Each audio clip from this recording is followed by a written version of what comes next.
Alrighty, this is it, everyone. This is it right here.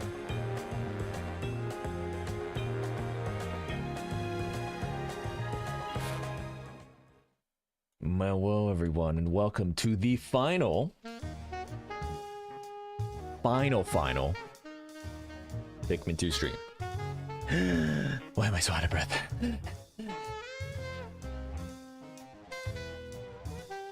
Welcome, everyone. Glad you could be here. This is a momentous occasion, because this is the much talked about Piklopedia reading stream, I think. So, some background. Couple operatives. I don't know how sincere it was initially. It definitely is sincere at this point. At this moment in time in this stream here. My stream debt list. Okay, but there is no debt for anything other than this. This is literal debt.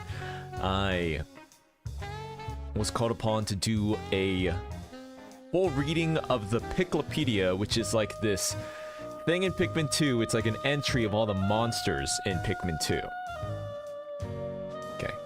But I guess it is technically done, but along the way I also endeavored and we'll be doing this stream to 100% this game, Pikmin 2. So we're gonna do that. We have one boss left, I believe.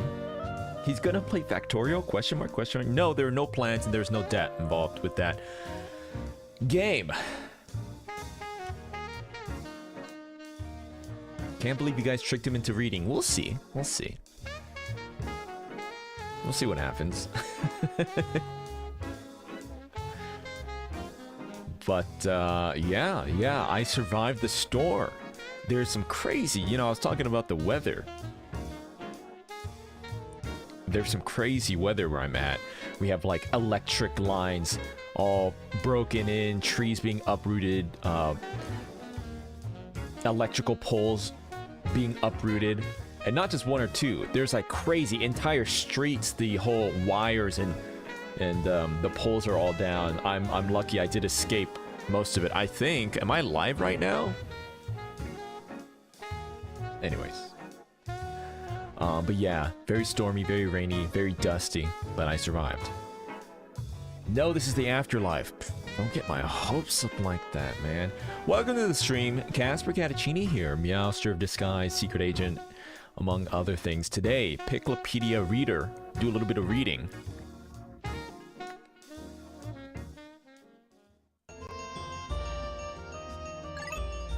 I think it's lagging a little bit. Let me refresh it.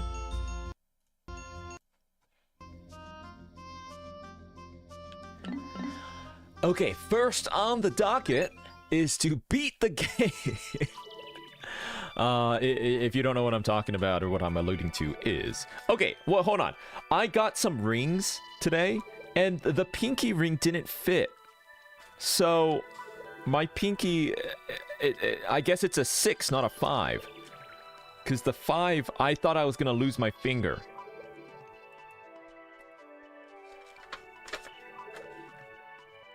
Just like Sonic? What? One of the rings fit. Show us? I want to wait till I get all of them. Oh, and today I finally pulled the Twigger. I did it. I bought the Game Boy thing, okay? The Game Boy Pal, or whatever it is. Alright. I bought the Game Boy Pal. I bought Wario World, Sonic Unleashed, Sonic the Hedgehog, Sonic and the Secret Rings, Sonic and the Black Knight, and Sonic Riders. I did it. We're finally going, okay? So I'm gonna need some freaking gifted subs or something, because that was freaking expensive. No, I'm just kidding. That it will pay off for the actual Sonic-thon. That's the point. But yeah, it did cost a lot. Okay, alright, okay. That's a lot of Sonic. I'm considering getting more, but for now, that's it. Alright, let's... I think the white Pikmin, they're faster than the others, so they get priority when I'm moving around and I'm trying to throw. So I'm just gonna leave them here.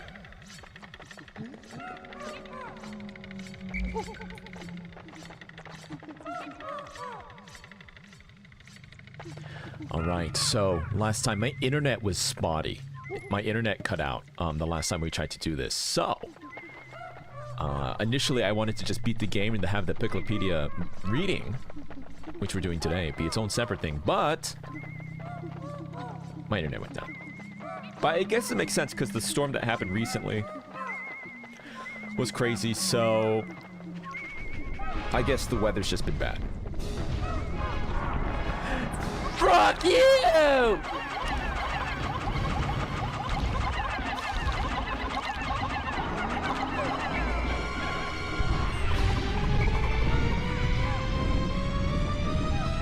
Dodge it!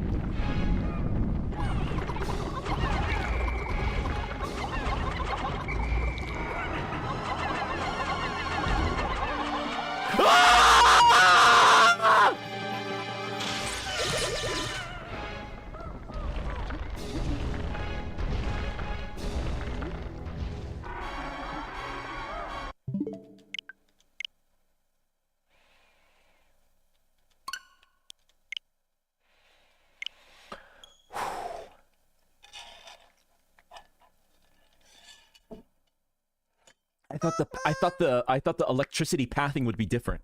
You cannot blame me. Can he beat it this stream? Very funny. Yeah, I could beat it, especially when I grow large like this.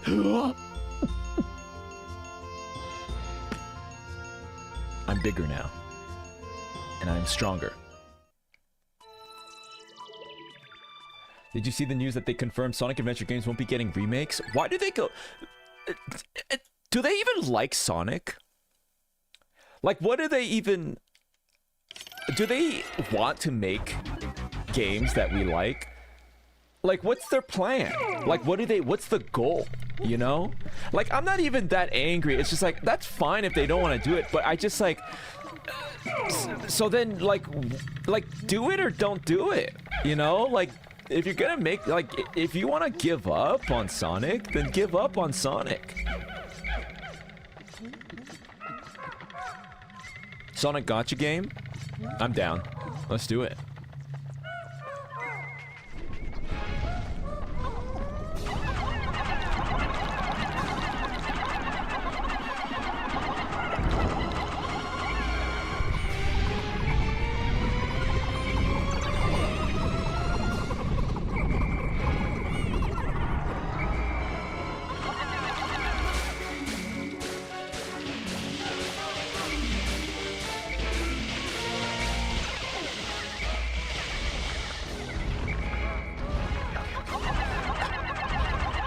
God, the depth perception!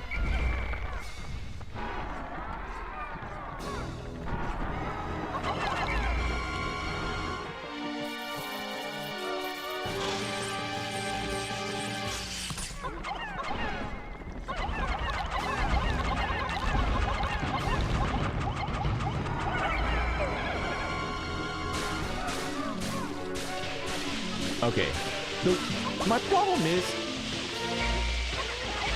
the window to attack is so short.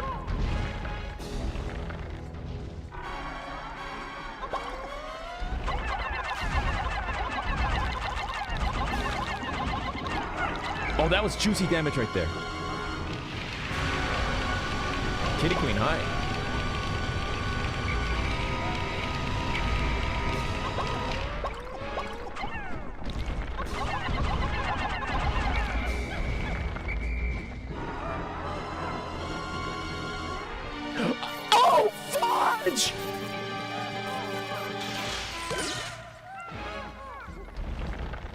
What the heck?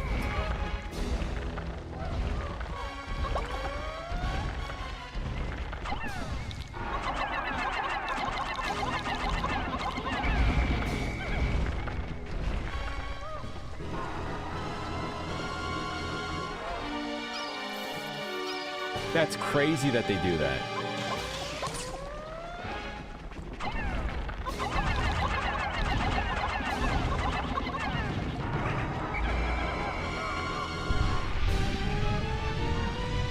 Okay. So far, so good.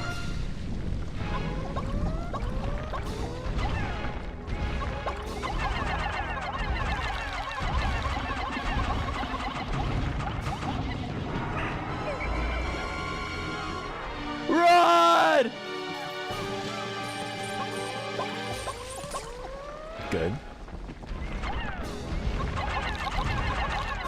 Come on!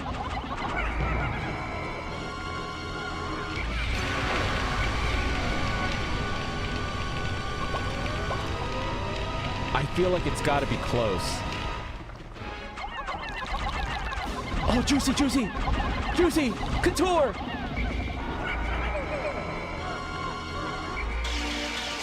No! That's alright, that's alright. I came out a little fast.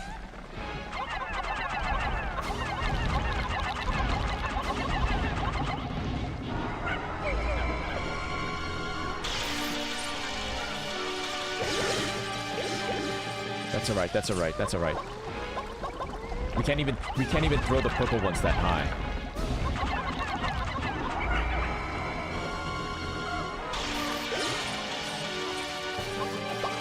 God, the yellow is so brutal.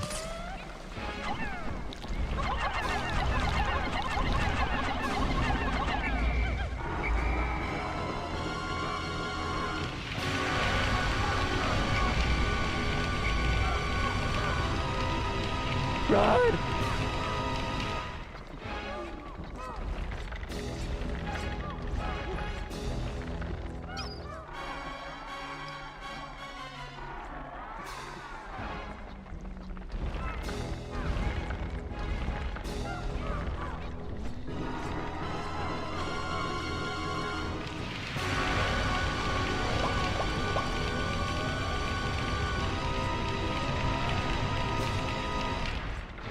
Come on!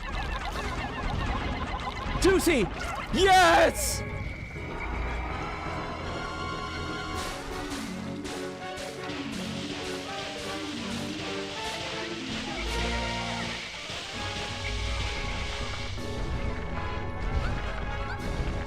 Get this out of there.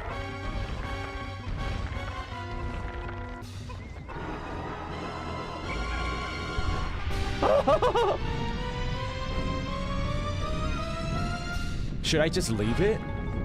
I feel like it's gonna get in the way. Every time I throw the Pikmin, they start to get attached to it.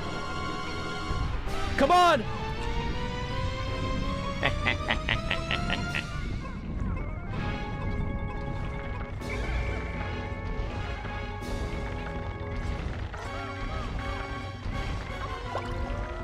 What's annoying? Probably the purple. Wait a minute!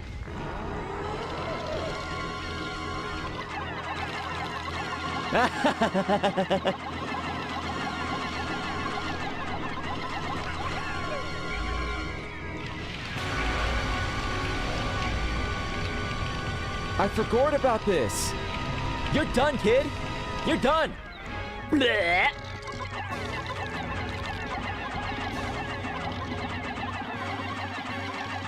Cook this man.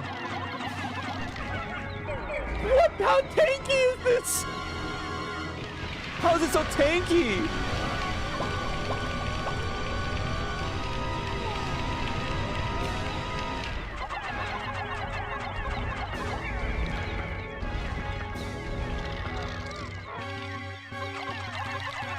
Come on!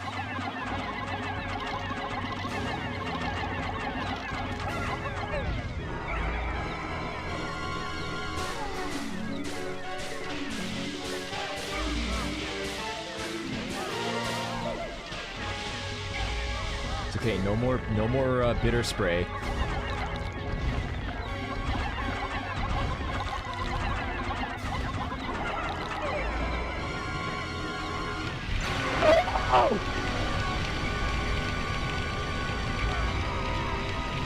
Oh, that's easy.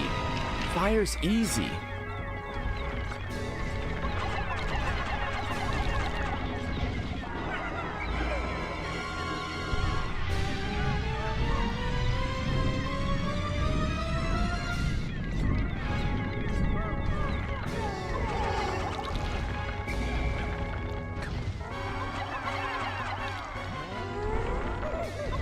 Come on. Yes, please.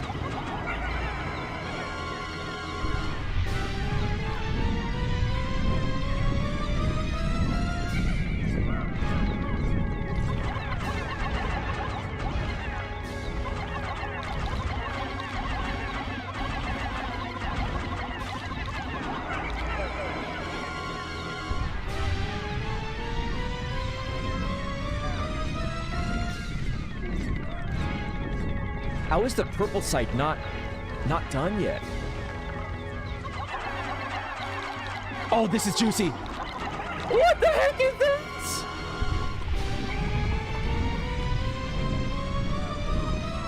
Oh, it's alternating.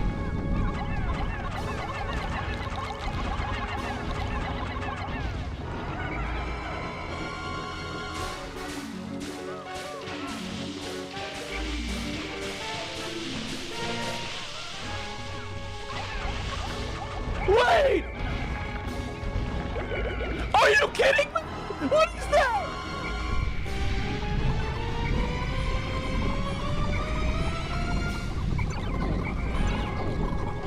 Get up, man!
The poison is so brutal. Come on! You're kidding me!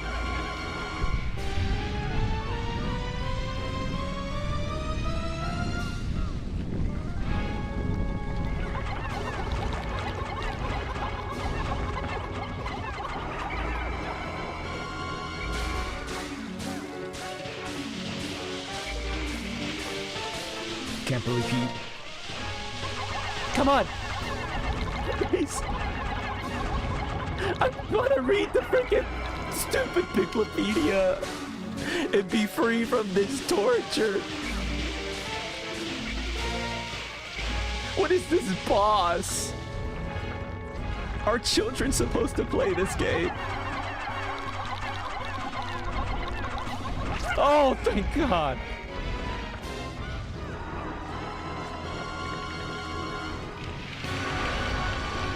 Gosh, I don't even know how long this is gonna take. We bitter sprayed him twice with direct damage.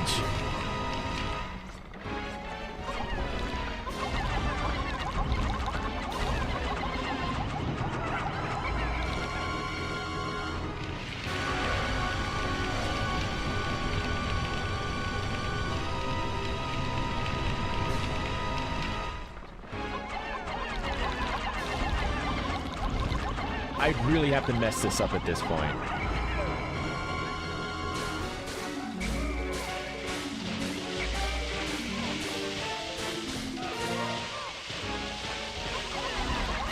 I'd have to fumble it so bad. Look, it's already smoking.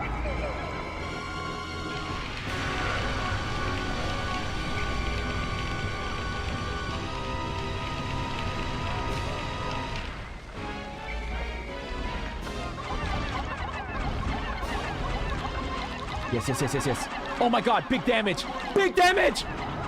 No way!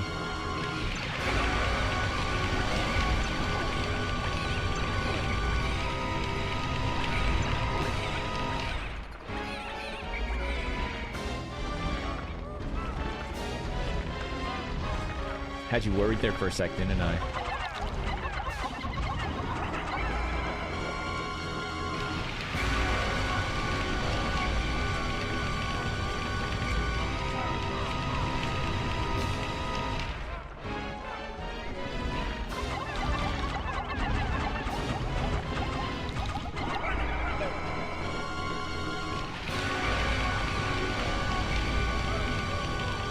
Just gotta wait it out.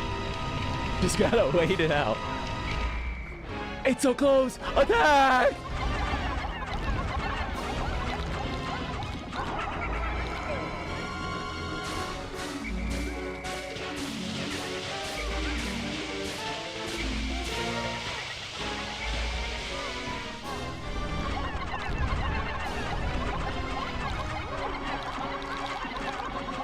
Oh! It's over for you, kid.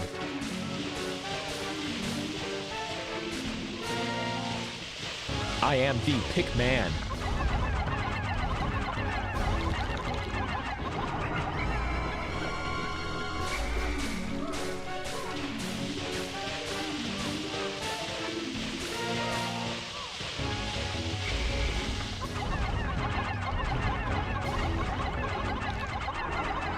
I can't reach it.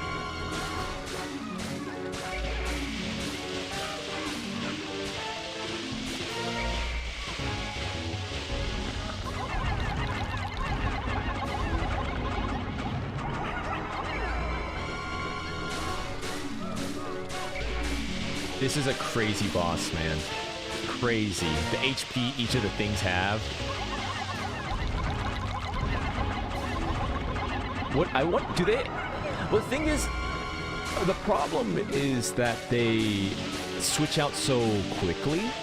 So it seems like they intend for you to like switch out your Pikmin, but it's not feasible to switch out the Pikmin because it's so janky to separate them and organize them.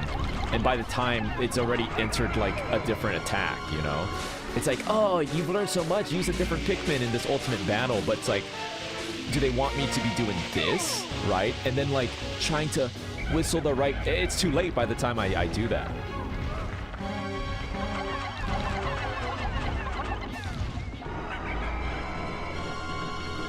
Because I feel like that's what they want you to do. But the rotation of the bosses is too quick for that.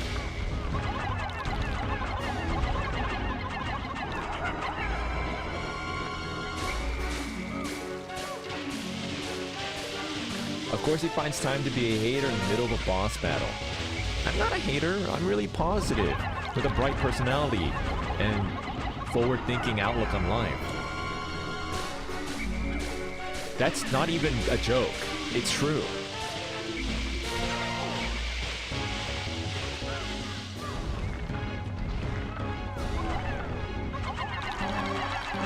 Oh, yes! Oh, that's big damage right there. Oh!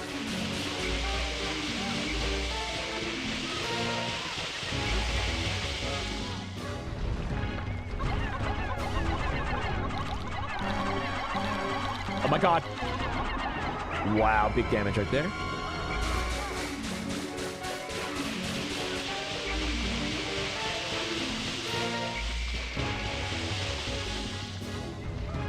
Pink Journal like, hi.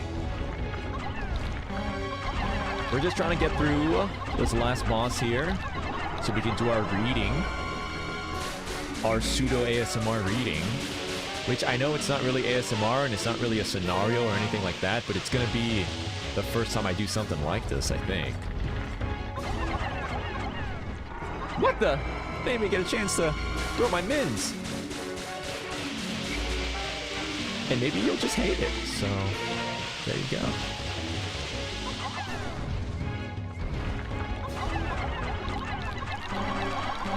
Ooh, ooh, ooh, ooh. Oh, you're kidding me.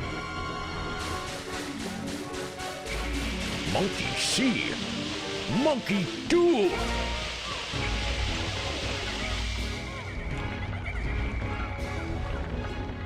Imagine if he wipes out all my Pikmin with one last...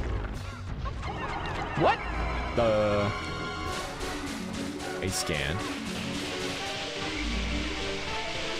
Did I ask how you guys were doing today?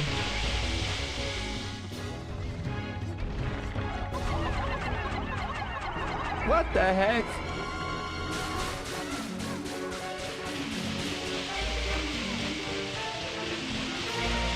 Did anything interesting happen on this fine Wednesday? Oh, this is it. No way.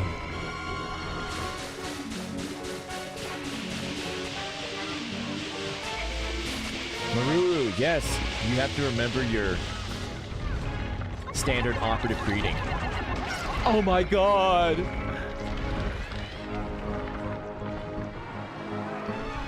Wait, how does this work? Do we just go sicko mode on this guy?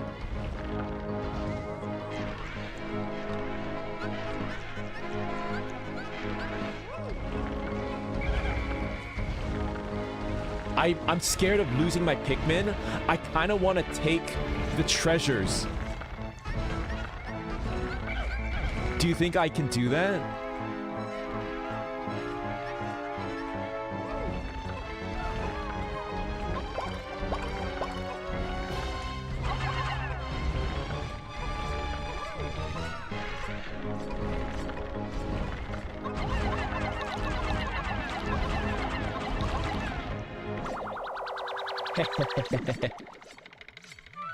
Well, I don't want him to accidentally, not accidentally, but somehow wipe my Pikmin, and what happened last time was I ran out of Pikmin.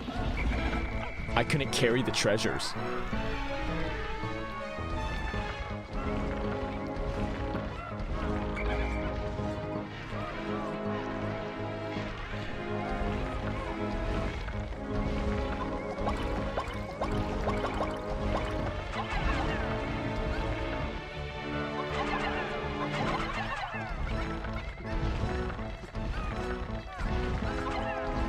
I've been thinking about Kingdom Hearts a lot.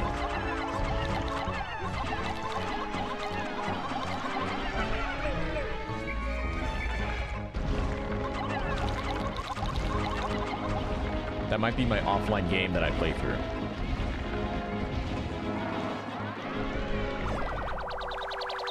Stream it? Oh, I tried to a long time ago. Maybe. I'm kind of adding a bunch of long RPGs to the list of stream games, though. Would you guys mind that? And by mind that, I mean, will you show up when it's part 37 of the worst Kingdom Hearts playthrough you've ever seen in your life?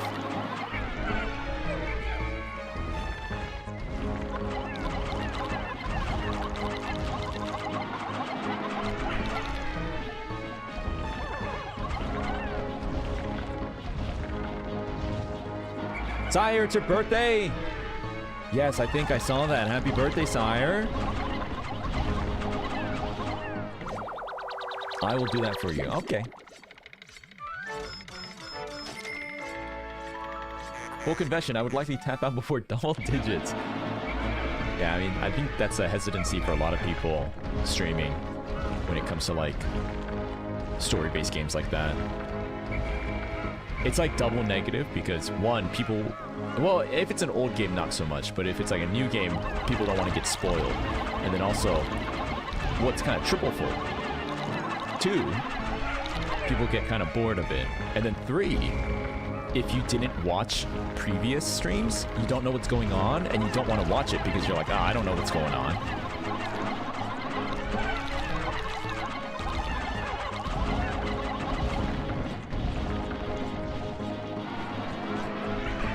No, I think I overestimated him. I think I could just kill him. Look how easy it is. He's about to die, so... There we go. Ugh. Oh, what the? There we go. God, that is so hard. Oh gosh, we did it, finally. Man, if only I locked in earlier. I see. I knew I didn't know it, but I definitely... I bet you guys were like, he's gonna regret not getting all these treasures. Me, me, me, me, me. And you're right, I did. I regret it. What is this, by the way? What is this, a big bowl? What is this?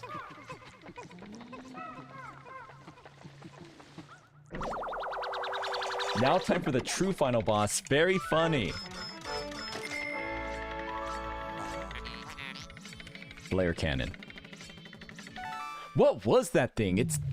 The creatures are getting smart? Like, huh? A shower floor.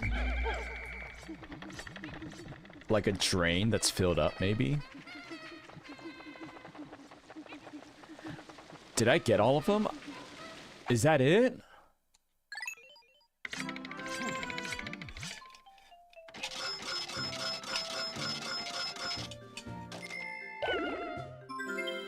Oh, we did it.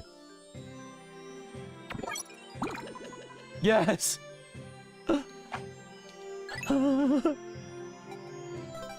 Is this it? Show me, please. Reward me.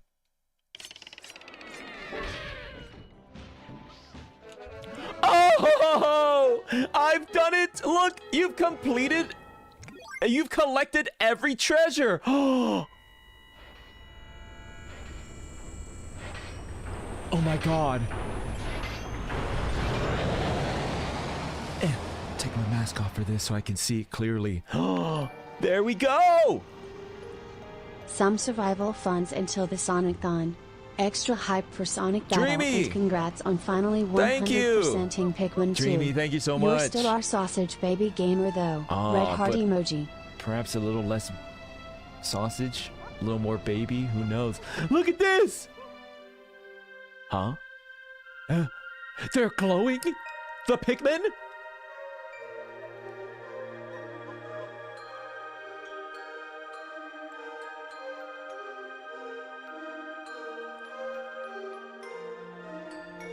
They could do that?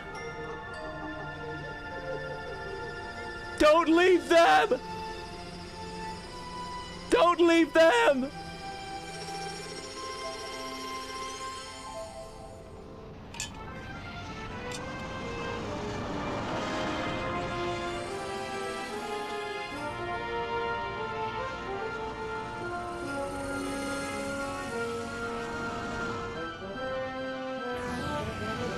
Wow.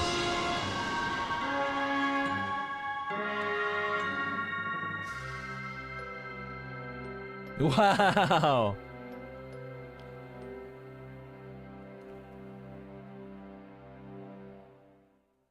The end. I've done it! Don't you ever doubt my capabilities as the one, the only sausage baby gamer. You understand? Mark up another Catacini 100%. Another one.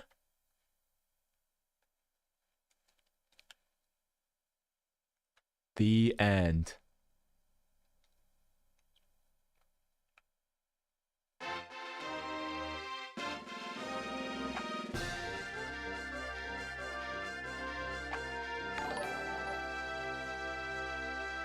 Congratulations on the Cassie, 100% thank you so much. completion. You are now the Pikmin Grand Champion King. The Grand We're very Champion. impressed and proud of you. Thank you so much, Cassie. And with that, we have 100%ed every Pikmin game. Am I wrong? We've 100%. Forget the stupid challenge modes. Those are like bonus. That doesn't count. We've collected every treasure.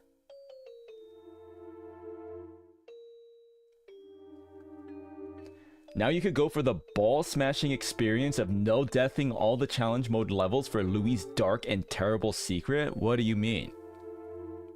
Cassie, thank you. They don't count. What are you talking about? 39 days. We've lost 1,422 Pikmin. I wish there was a free roam mode in Pikmin. Like, you beat the game and you could just go to any map and you could just roam around and make, like, gigantic hordes of Pillman. Quokka, hi! There's a secret cutscene you unlock in Pikmin 2, but only if you do all 50 challenge mode levels with 0 deaths. Fuck you. I ain't doing that. Pikmin lost to explosions. That was my most deaths.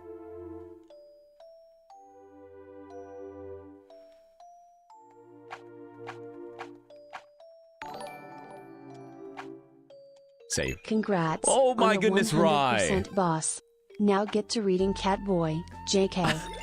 Right, oh my goodness, thanks for the dono, incredible. Thank you for the $75, wow. Thank you so much, Rye. I've done it!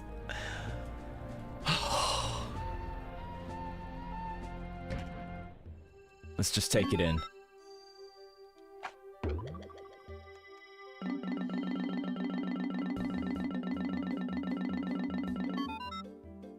You've collected the Celestial Vibe series. Dream series. Oh, look at that. Look at that completion. Massive receptacle series. Check the volume for the sound effects. The sound effects. Wait, what the heck? Is Louis counts? King of bugs? What? Louis is back. Somehow, he survived a horrific ordeal with a freakishly large weapon-wielding Titan Dweevil.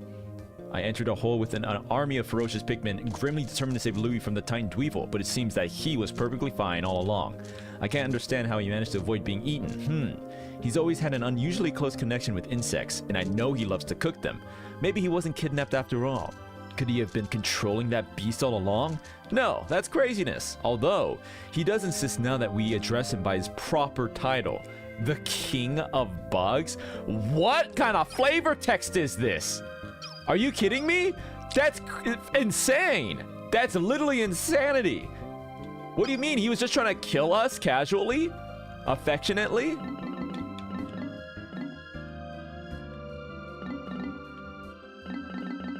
Louis is evil. King of the bugs.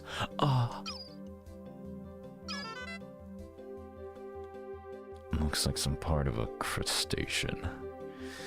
Its shape vaguely resembles a pair of scissors, but I've never seen anything quite like it. It's fair to assume this creature has already perished. But I don't understand why it hasn't already begun to fossilize. No, that's just how I feel when I see crab. I don't even, what the heck? They put the Animal Crossing thing in here. My son tells me that this type of figurine is all the rage with the kids. Huh? Is this a toy that children play with? In like the Kofun period or something? Or the Jomon period? What is a gyroid? What is this, Mario chapstick? Kung Fu period? I did not say Kung Fu period. Kofun period.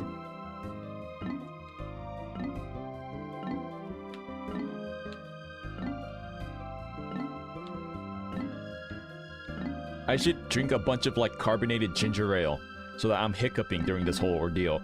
Look at these rings. Is this the start of it right here? Let me get a grasp for how many there are. Holy shit! Okay, I can do this.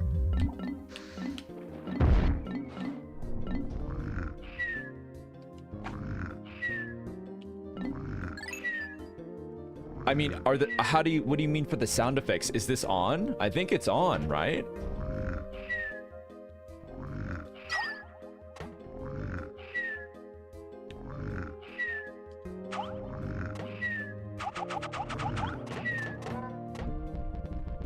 Yeah, eat that.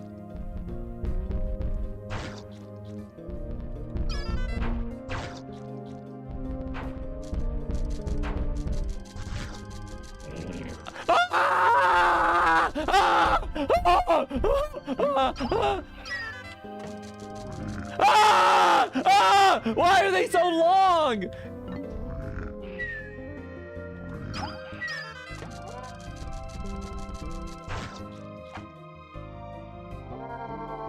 You have Louis' notes too? What do you mean Louis' notes?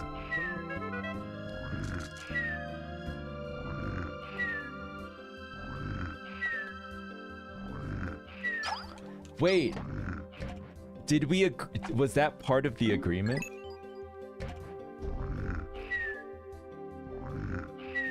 Yes, okay. I'm excited to do this.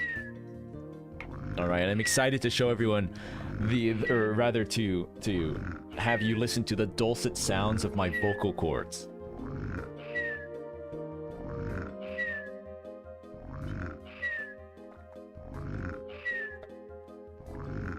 This is about to be the most reading that I've ever done on stream, period.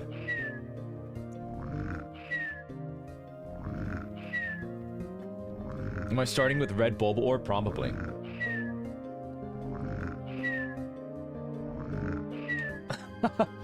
I'm altering the deal. Pray I do not alter it further. Does that mean I'm still in charge?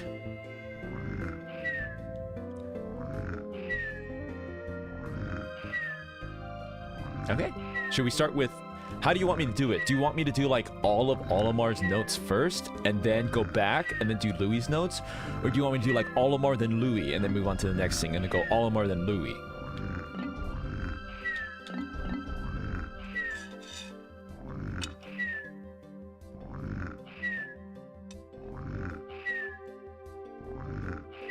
Olimar then all of Louis. Alright, this is going to be the strangest stream anyone's ever seen probably. What is CaspurrCatacini doing today? Oh, he's reading the Piklopedia entries in Pikmin 2 from start to finish.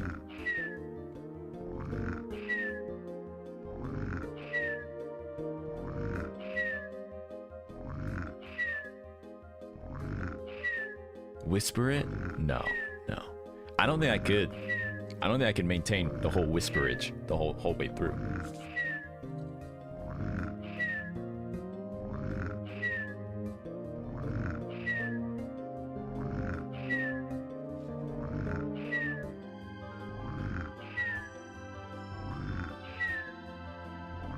First stream, let's go. Mad Cat. Doubling the original bribe to thank you, and to prod for the treasures too. Wilhelm, thank you so... Wait, what? No! That's not part of the deal. Wilhelm, thank you for the $50. That's incredible, but I am not reading that. Are you... Look at this! Also, what do you want to know? Baby head. The silencer? That's scary. Why is it called the silencer?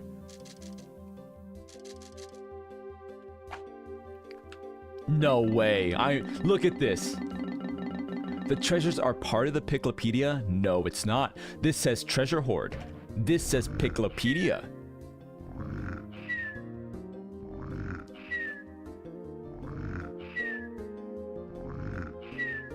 Thank you, Wilhelm. All right, here I go. Me. I need like reading glasses. All right, is the audio? Is the game audio to your liking? Oh no, guys, the storm's picking up. My internet's going off. Oh no, guys.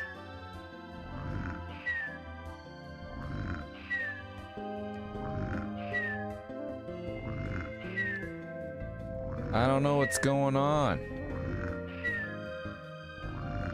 The SFX are a little loud. Okay, let's lower it. I'm just joking. How about there? All right, here we go. Options in the title screen.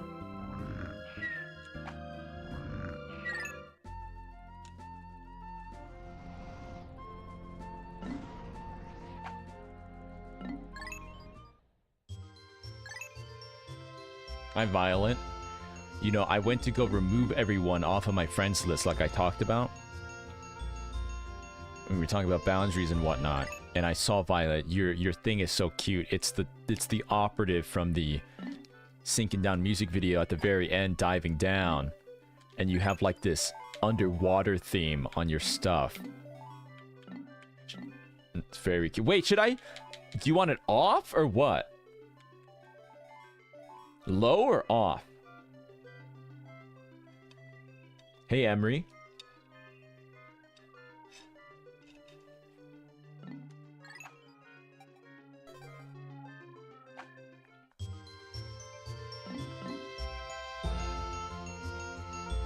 So like that?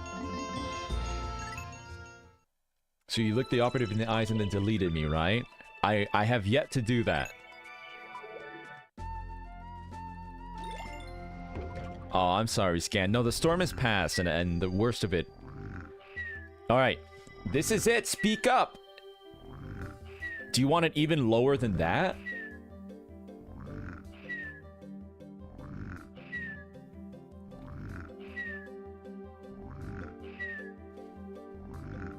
Come on.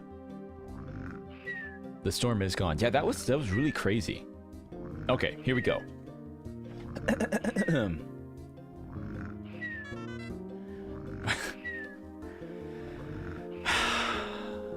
I feel a little embarrassed. I don't know why, if I'm being honest.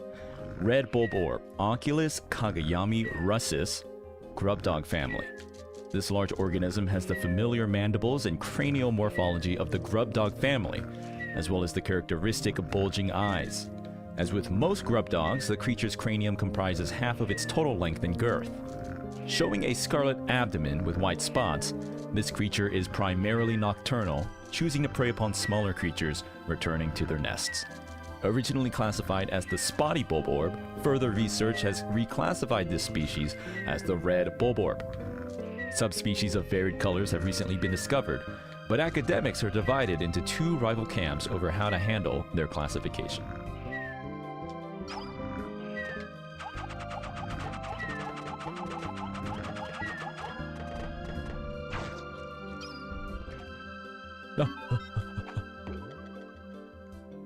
Wait, what's happening? Wait, what the? Why didn't I go through this already?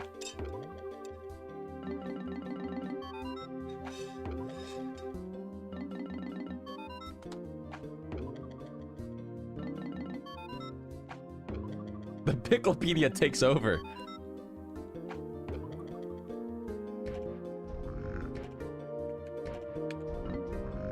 Hairy bulborb. Oculus Kagayami folliculis, grub dog family. This subspecies of grub dog has a thick coat of soft white fur that obscures its abdominal markings. The fur also warms its vital organs, making the species well adapted to colder climates. However, its hair follicles are surprisingly frail, which can result in immediate hair loss if the creature is surprised.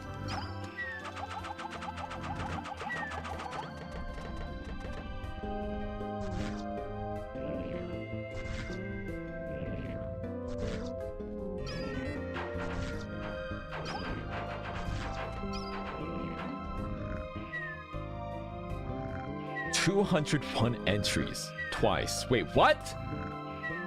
Hey, you're kidding. I'm not including the treasures. Are you including the treasures? Stop. Don't include the treasures.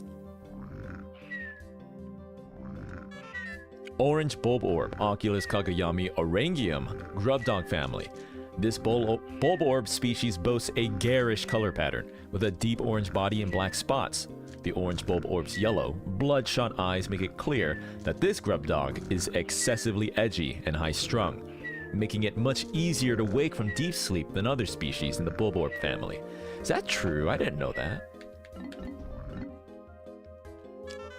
Dwarf red bulborb, Punsaris pseudooculi russus, bread bug family. Although initially identified as a juvenile red bulborb, groundbreaking new research indicates that this creature is in fact a member of the bread bug family, a close relative of the vanilla bread bug. It escapes predation through mimicry. What? Wait. Are you kidding me? These are not baby bulborbs? These are bread bugs that mimic big red bulborbs? That's insane! That's actually insane! The whole time? Unique adaptation of the red bulborb's crimson coloration allows this species to safely commingle. Such effective adaptation and obfuscation by a prey species is rare, indicating this clever creature is a master of mimicry. That's actually insane. I can't believe after all these times these are not baby red bulborbs. Well, I mean, what do we think about that? Is that some weird, like, retconning? Because I kind of like that they're baby red bulborbs. I mean, that's cool, but these things are bread bugs. Wow. So is it the same with the rest of these? Snow bulborb, Punsaris pseudooculi frosticus, red bug family. Wow. Like the dwarf red bulborb, the snow bulborb is a member of the bread bug family that seeks to survive through imitating the appearance and behavior of a bulborb. Its pale coloration and blue spots make it for easy identification. In particular, this organism mimics the hairy bulborb, but it is of course unable to grow the hair that gives the hairy bulborb its name. However, as the hairy bulborb has been known to lose its hair in certain circumstances, the snow bulborb is an effective mimic that is often mistaken for a member of the same species. Insanity. Actually insane. Insane lore. Dwarf orange bulborb, Punsaris pseudooculi orangium, bread bug family. Just as the dwarf red bulb orbs mimic the appearance of red bulb orbs, it was theorized that an orange bulb orb mimicking variant must also exist. Recent field work has confirmed this theory. Eat up.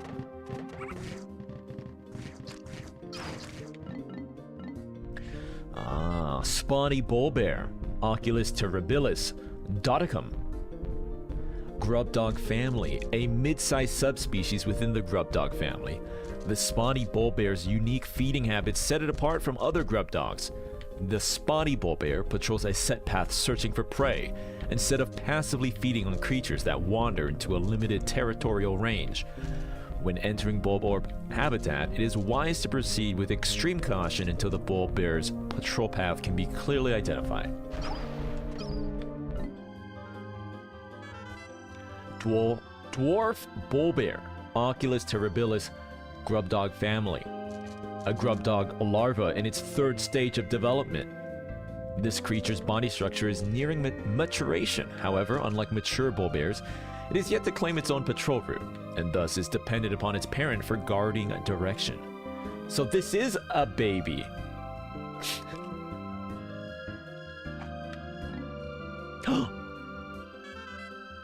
Bulborb larva, Oculus bambini.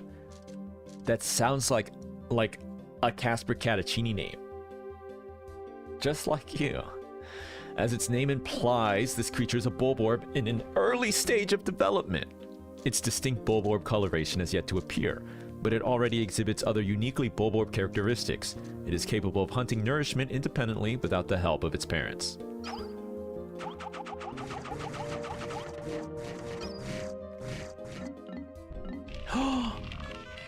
Fiery bulblacks. Fiery bulblacks, Oculus vulcanus, grub dog family. Bodily excretions of a highly flammable waxy substance interact with the cell structure of this grub dog's skin, causing a chemical reaction that produces extremely high temperatures. The skin benefits from a spongy cell structure that diffuses the surface heat, protecting the creature's inner organs. Due to the astonishing amount of heat produced by this beast, it should be observed with great caution. Water dumple. Ichthyosa felinus, grub dog family. A resident of freshwater pools and marshes, this aquatic creature regularly feeds on insects that land on the surface of the water. It shares a nearly identical skeletal structure with its close relative and terrestrial cousin, the bulborb. This may offer clues to its evolutionary origin and suggest that it only recently emigrated to an aquatic habitat.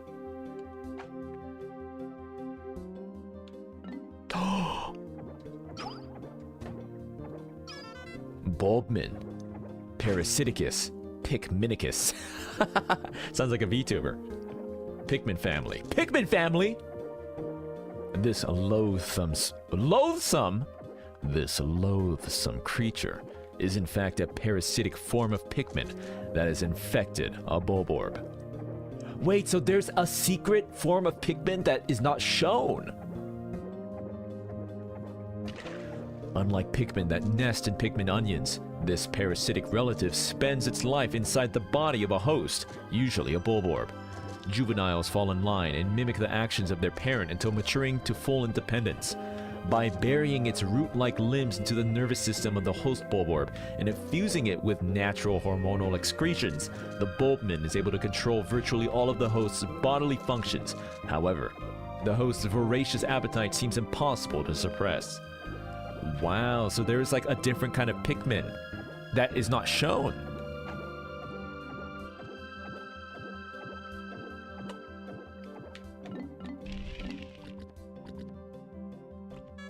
The fiery blowhog, Sus Draconis. Huh? Sus Draconis? Is it supposed to be like a dragon? I mean, it's a hog, right? Blowhog family. This creature expels a volatile phosphorus compound from its snout that combusts upon contact with air. This fire-breathing ability is dependent upon the air-to-fuel ratio at its mouth, catalyst reaction within the expelled compound, and purification of the compound. Thus, it is highly unlikely such a complex process could cause the spontaneous explosion of a fallen blowhog. This process also is perhaps to avoid risk of spontaneous combustion in the belly of a live specimen. However, one should still treat a fiery blowhog with great care, even after its life functions have ceased.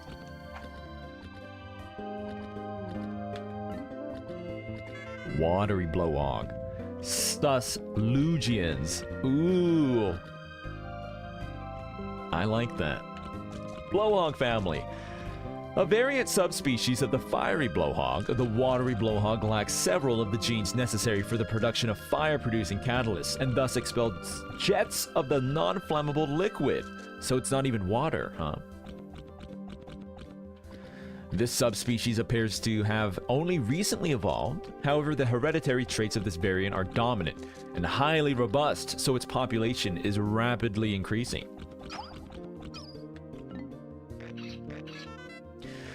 The armored cannon beetle larva, Granitus chuckaline. Granitus chuckaline. Lithopod family. This specimen is a lithopod larva. This expedition was unable to confirm. Oh, this turns into the big beetle! Is that what you're saying? This expedition was unable to confirm the existence of any mature lithopods, leading to concerns that the species was extinct on this planet. But the discovery of the creature in larval form eased such concerns. Lithopods, like flint beetles, use internal metabacteria to aid chemical digestion. These metabacteria can only survive in certain environments, such as within the body of certain insects. So lithopod larvae do not contain any metabacteria immediately after hatching.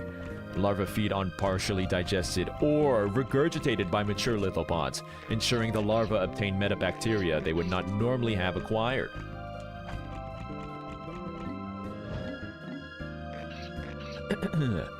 The decorated cannon beetle, Granitus decorum, lithopod family.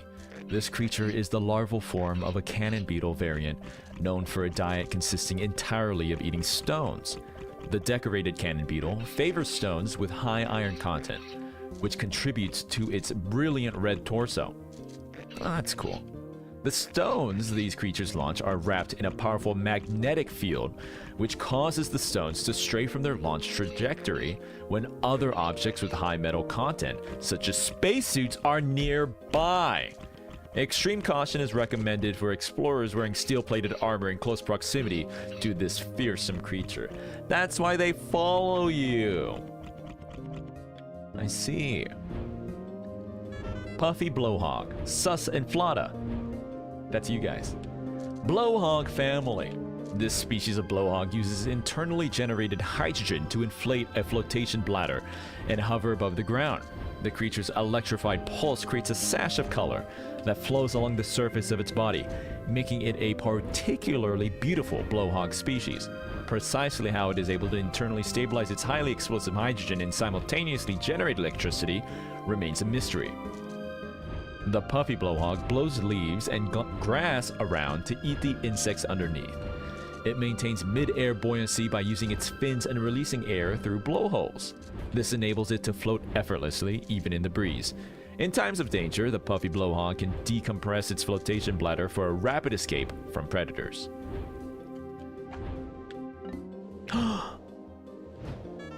Withering blowhog, sus decrepitia.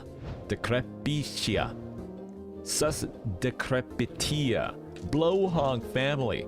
The withering blowhog is a close relative of the puffy blowhog, but its breath is significantly weaker. However, its breath does contain a petal withering plant hormone that causes flowers to instantly lose their petals. Although its breath has not been studied in detail, analysis of the chemical compounds involved hold great promise for the biotechnology sector. Oh, goodness. The Gatling groink. Megaplod calibursi. Unknown family. Yeah, of course unknown. What is this thing, man? This beastly predator's aggressive ejection of high-speed projectiles makes it one of the most fearsome creatures in the ecosystem. Its body seems to comprise of both biological and mechanical components, and represents one of the most evolutionarily advanced specimens ever observed. What? The chamber within its torso gives its rapid-fire biopellet launch capabilities. What appears to be a tail fin is in fact the base of its counterweight, an ammunition cylinder. So immobilizing this appendage will prevent the groink from attacking, at least in theory. Confirmation of this suspicion remains elusive, as nobody has volunteered to test it. Wait, what? Is that true? No. Immobilizing the appendage, the fin in the back? Dear God. Yeah, I guess you hit the tail. It's not a gameplay hint?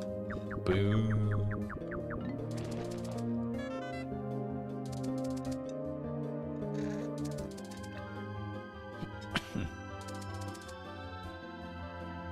Iridescent flint beetle.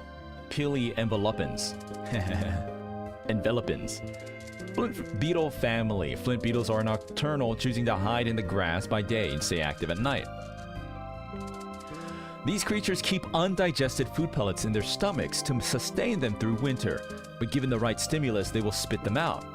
Recent research has revealed that these pellets are enveloped in a membrane that seals and preserves them in a sterile, airtight environment. If kept at room temperature, it seems that this pellet membrane will keep its contents fresh for up to 6 months. The membrane may be made from the same substance that gives the exoskeleton of the flint beetle its beautiful sheen.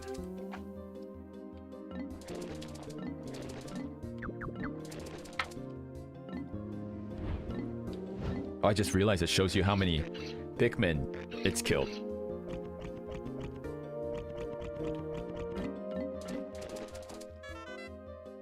Yeah, I'm doing okay, Pink.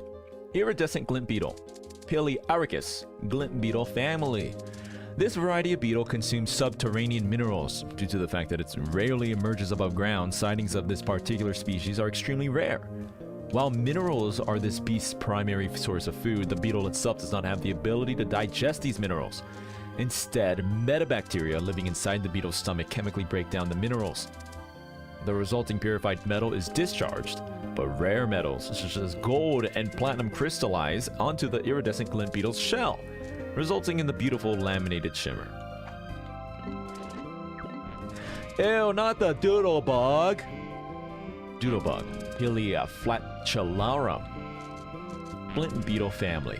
While life forms that excrete foul musks to warn of danger are not rare, the doodlebug is the only species known to release flatulence when active above ground.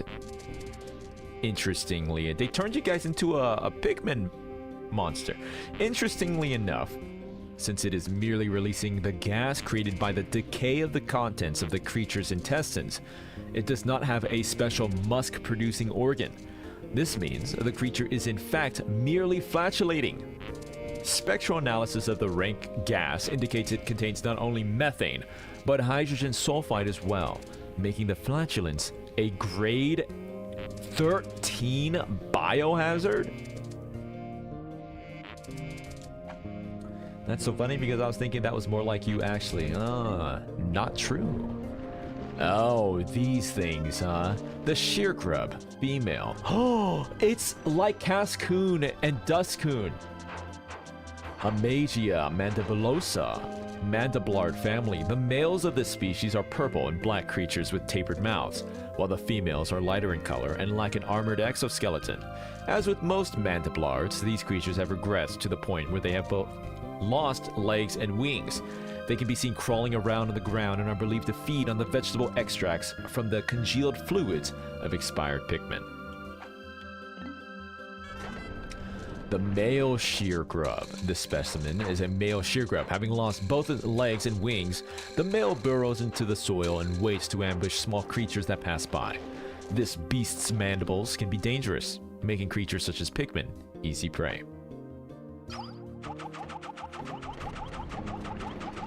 Come get your yum-yums! Boss's Kitchen is a grade 14 biohazard. Why do you say that? You saw my kitchen though. It's good. Shearwig, Hamagia valaris, mandiblard family. Unusual for their genus, flying mandiblards have retained their wings. However, only the adult males of this species can fly. females of this species spend most of their lifespan underground. They do emerge for a period after maturation to spawn, but never metamorphose.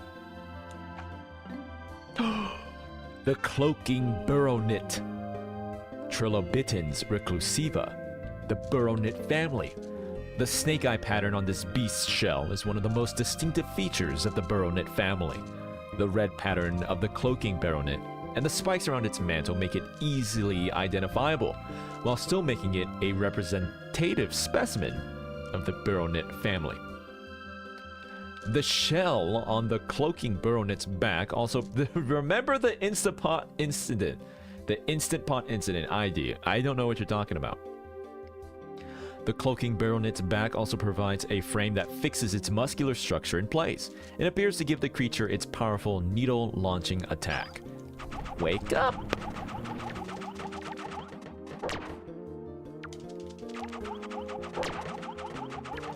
This is a cool enemy. Underrated Pikmin enemy. From the mechanic to the look of it, to how you kill it, to how the back is shielded. Very, very good enemy.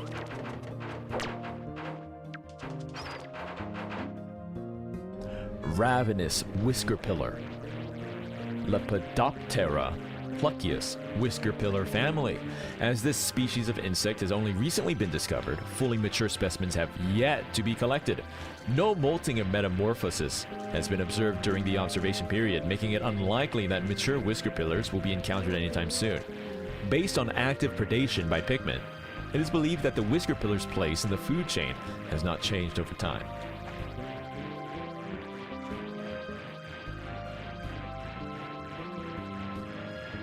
Hey News, how you doing?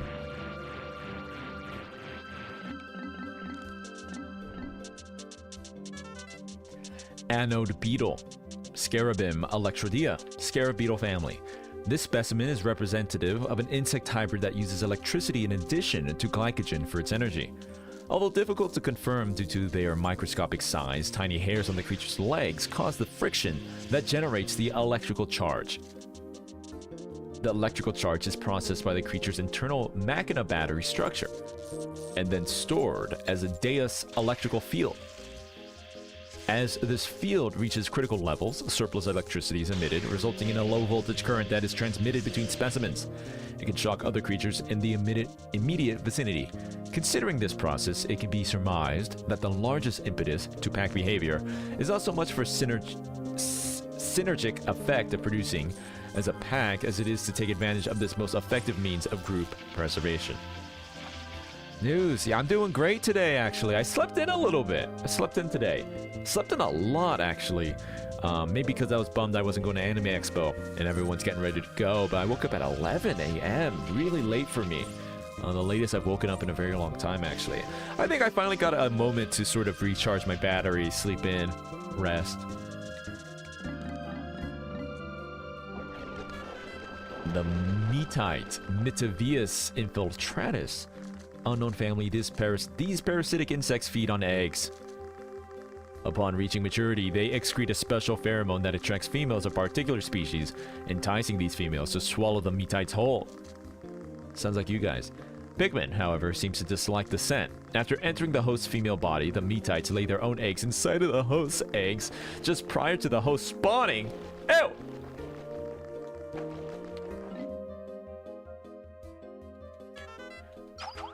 Hermite Crawmad.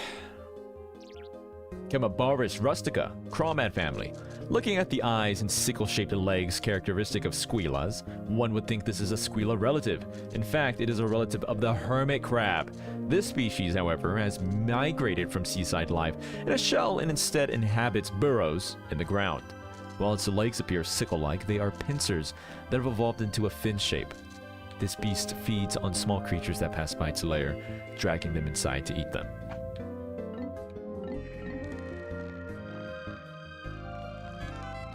Swooping snitch bug, Scarpanica Caspurrans.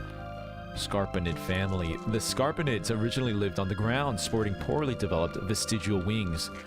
This species developed enlarged antennae that can be used as makeshift wings. Oh. Scarpinids are attracted by the sight of large groups of Pikmin in cavalry formation and will swoop down to seize them. However, Scarpinids do not eat Pikmin, and they will drop any seized Pikmin after a short time. The reason for this behavior is unknown, but I look forward to future research in that area. They said, meh, we don't have we can't think of a lore reason for that. CaspurrCatacini. What the? Bumbling snitch bug. Ooh, this one's thick. Scarpanica dufenia scarpinid family. This is a variety of snitch bug.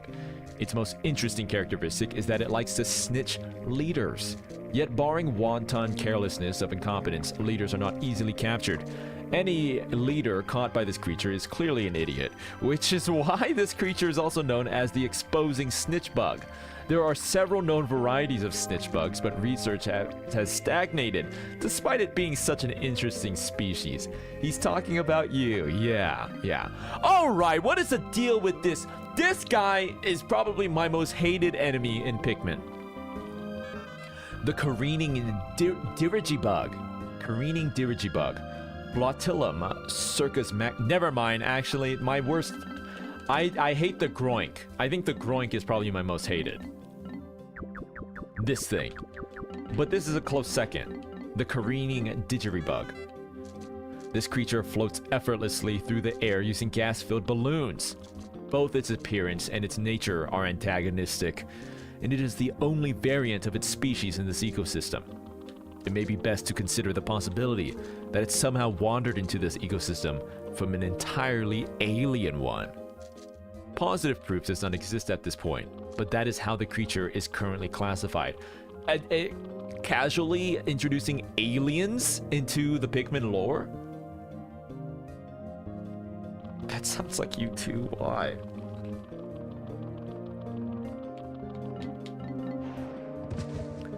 Antenna beetle. Mesmeria Rao Contra. Kettlebug family.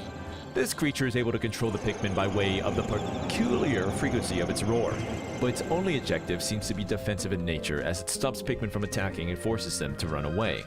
This beast prefers humid, dimly lit environments and has been known to inhabit empty and discarded containers. For this reason, it's wise to thoroughly ventilate any specimens that are recovered. Lifting off with one of these creatures in the hold can lead to a rupturing of the specimen during decompression, resulting in an explosive mess. Curious.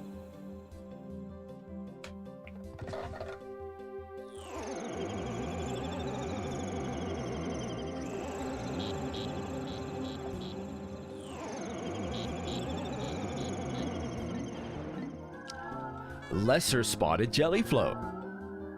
Cephalus Dotalium. Jellyfloat family. This native jellyfloat is indigenous to the region. Unfortunately, it is currently endangered as its habitat is being overwhelmed by hostile invasive species. Aww.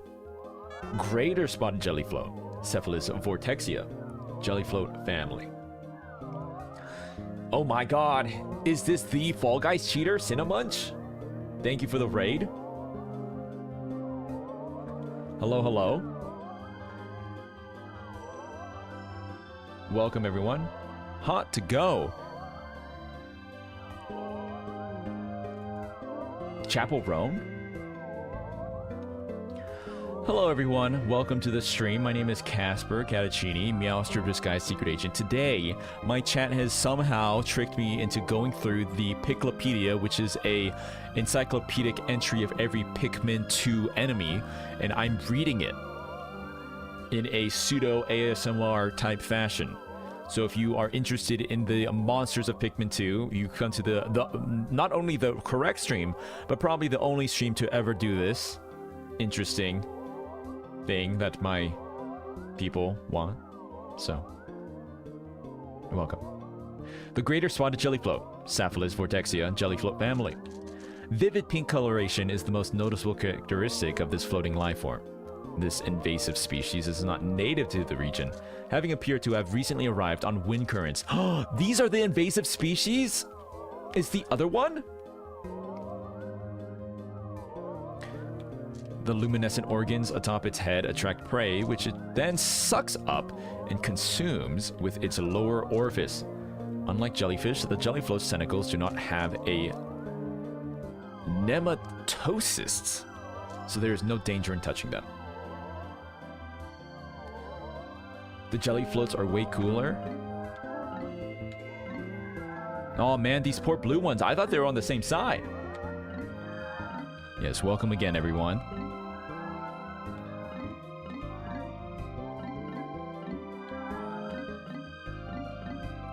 Ah, the dweevils. They look yummy. Do people eat jellyfish?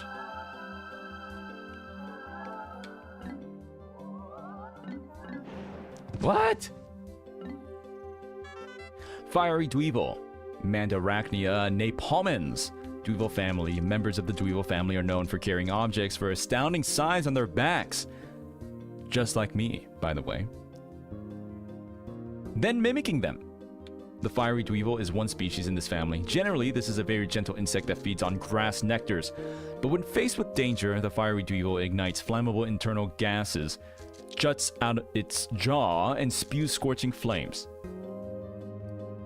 As this clearly makes it a rather dangerous insect, it is best not to linger directly in front of it. I'm assuming all these are going to be somewhat similar. Anodweevil. Mandarachnia volticula. Dweevil family, just like you. What? You're just saying that for every single one of these. Members of the Dweevil family are known for carrying objects of astounding size on their backs and mimicking them. The Anodweevil is one species in this family. They seem to have no particular preference for which objects they carry on their backs, as they will carry anything they can lift. They boast an internal organ that generates electrical charges, which the Anodweevil releases when it senses danger. It has 4 legs just like you. What?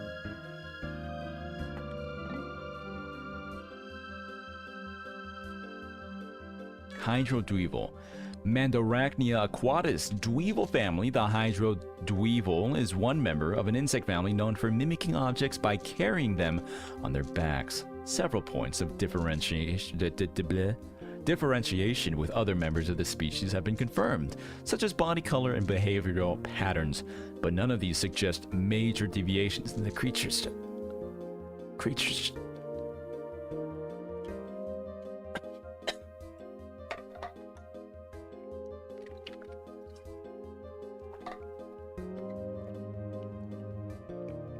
Deviations in the creature's genetic structure. This makes it clear that it is a relative of the family. When attacked by enemies, the hydrodweevil spits out bodily fluids in response. Spacesuits corrode and oxidize when they come in contact with this liquid. Munch? Isn't that like a bad word that British people say? Did I miss the final boss? You did, unfortunately. We did that at the beginning of the stream, and it was hard. That's Mingjin? Mingjing? In SpongeBob, they eat the jelly from the jellyfish. That's right. Jellyfish jelly? No, that's Krusty Krab pizza. What's the song? Hey, all you people. Hey, all you people. Hey, all you people, will you listen to me? Oh, I just had a sandwich. No ordinary sandwich. A sandwich filled with jellyfish jelly. Munchdweevil. Mandarachnia pungitis dweevil family. The Munchdweevil is one member of the insect family known for mimicking objects by carrying them on their backs. These insects often carry the carcasses of other life forms on their backs, but apparently this is not for the purpose of transporting them as food, but instead is another example of their mimic behavior. The Munchdweevil produces 2 different chemical compounds within its body, which form poisonous gas when mixed and expelled. This gas is used only for self-defense. Volatile Dweevil, Mandarachnia explodis dweevil family. The volatile dweevil is one member of an insect family known for... You also form poisonous gas. In what way? Member of an insect family known for mimicking objects by carrying them on their backs. The dweevil family exhibits a most unusual characteristic, whereby the creature's behavioral patterns actually change based upon the object the creature carries on its back. The volatile dweevil has one of the most potent attacks of all species within the dweevil family, due to its habit of carrying explosive devices. Approach with caution. And/or body armor. The Toady Boister! Perhaps my favorite name for a creature in Pikmin. Does your VTuber have lore? Yes, yes, I do, actually. I wonder if I still have it here.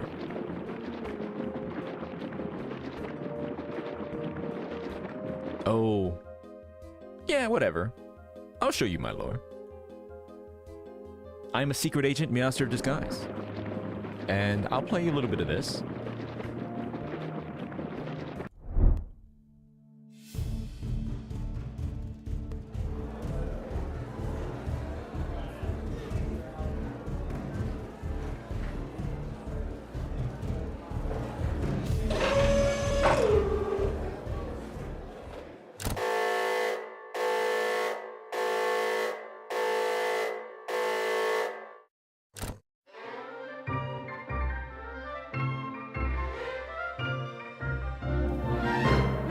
Hello, agents. This is your director speaking. Welcome and congratulations on your induction into the most secret and powerful spy society in the world. I'm sure you're very excited to start your secret agent activities, but first, I'd like to give you some more background on what we do here. We are the masters of espionage, operations, and warfare, or Meow for short. Equipped with our expertise in the fields of intelligence and combat, Meow Headquarters tips the scales of a tumultuous world. And at the most critical points of history, we were there to make sure that the outcomes were agreeable. And now you get to be a part of this fantastic organization. And why exactly have you been selected? Well, for your host of impressive skills, of course, including your masterful aptitude for physical prowess, your ability to solve complex problems under pressure, and most importantly, your blind and fanatical loyalty.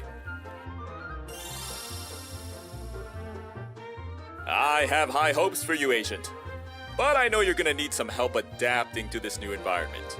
And for that, I'll introduce you to our fourth best agent in the field, CaspurrCatacini. I believe he's on a mission right now, so why don't we tune into the live feed? Bring it up.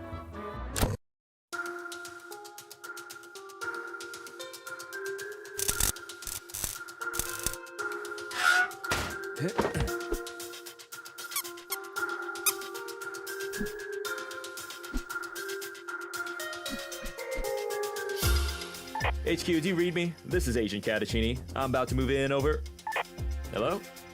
Okay, hope you little guys are ready, because I got the perfect disguise for this one. Alright, let's see here. Nope. No, not that, Where did I put the... Aha! There it is. Lubba lubba dub dub! I love this show. Arf! Arf! Wolf?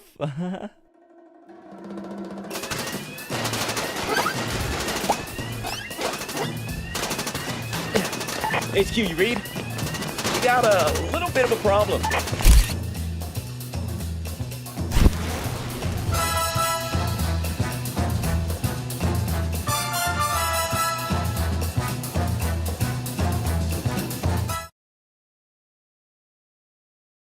Hey, everybody. Hey. That was a little bit of my lore video. Yes. Play it till the end? No, sorry. We must continue on. What the heck?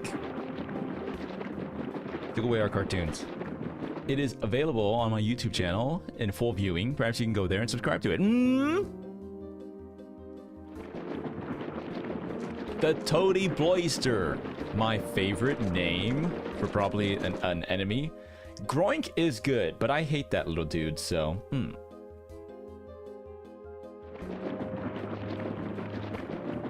Toady Bloister. Molluskid Minionicus. Molluskid Minionicus. Mollusking family. This species of creature has yet to fully evolve from shelled mollusk to the more advanced Bloister. Compared to that Bloister, I love that word Bloister, this creature is significantly smaller. The fact that its mandibles do not protrude as significantly as the ranging Bloister is due in part to the fact that, like most mollusks, its vital organs are located deep within the creature's carapace.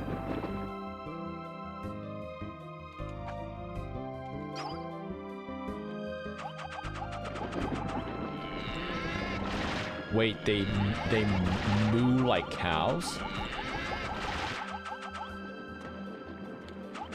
There is something so endearing how English-speaking people butcher pseudo-Latin words. How dare you?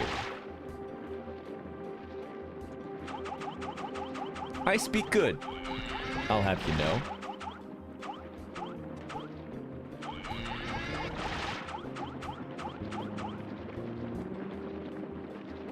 You speak word good, yes.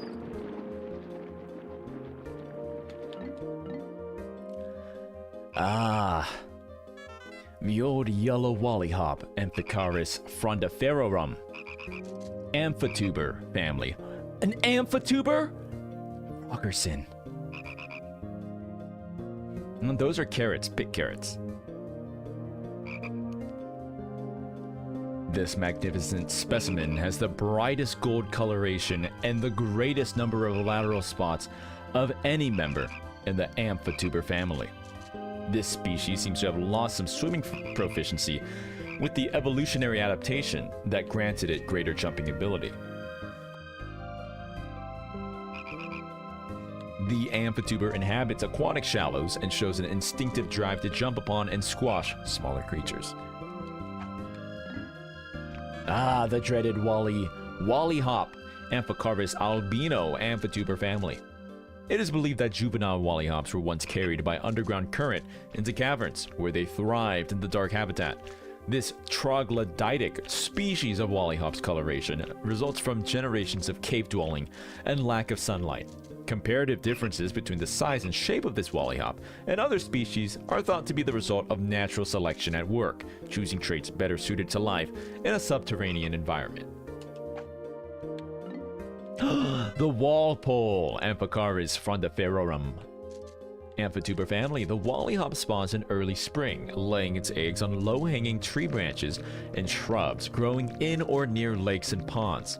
Such unorthodox amphibious behavior is a defense mechanism protecting the eggs from predation by blue Pikmin and water dumples. The wallyhop's wild hopping near the shorelines in early spring is thought to be a method of driving predators away from the Walpole eggs. Oh, what the? It has the plants?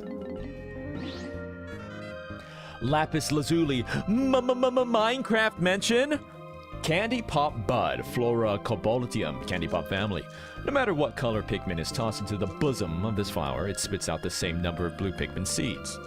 This family of plant boasts soft, fleshy leaves, the sinewy tendrils of which allow the flower to open and close repeatedly over the course of a day. Crimson Candy Pop Bud, Flora Rafusia, Candy Pop family. No matter what color Pikmin is tossed into the bosom of this flower, it spits out the same number of red Pikmin seeds. The Pikmin, the Candy Pop flowers, and the Pikmin onions are not easily explained by current theories of the xenobotanical sciences, and thus have not yet been appropriately studied and classified.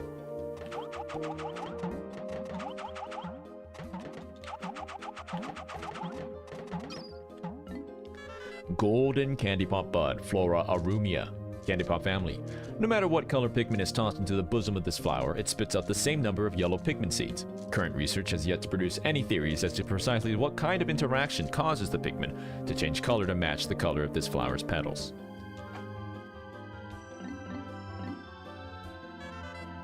Violet Candy Pop Bud, Flora Panusius, Candy Pop family. Research from our most recent expedition has confirmed the presence of Candy Pop buds. No way! You too? Stop! CCY! She's chewing the wires! Not you too! How could you? I caught you! You? Not you too! Be gone with you, you beast! You beast! Be gone!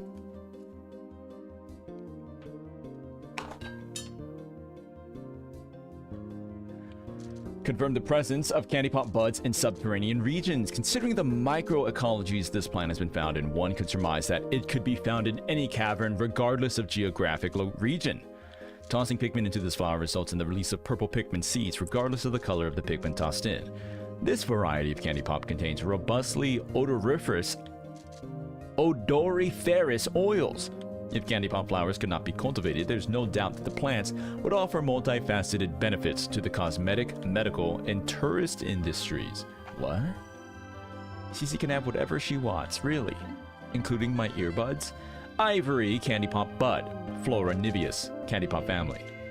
Research from our most recent expedition has confirmed the presence of candy pop buds in subterranean regions. Considering the microecologies this plant has been found in, one could surmise that it could be found in any cavern regardless of geographic regions.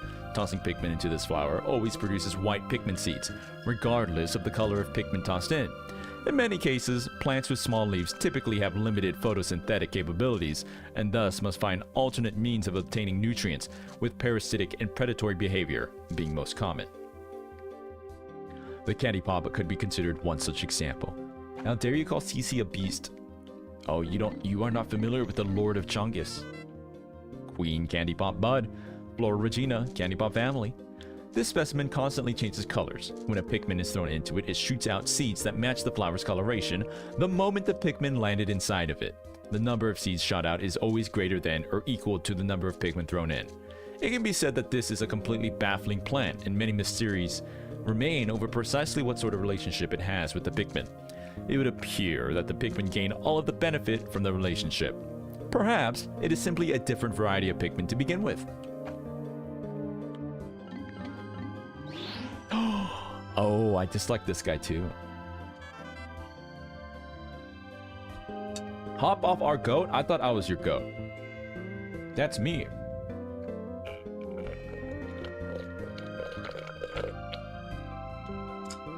But you're washed?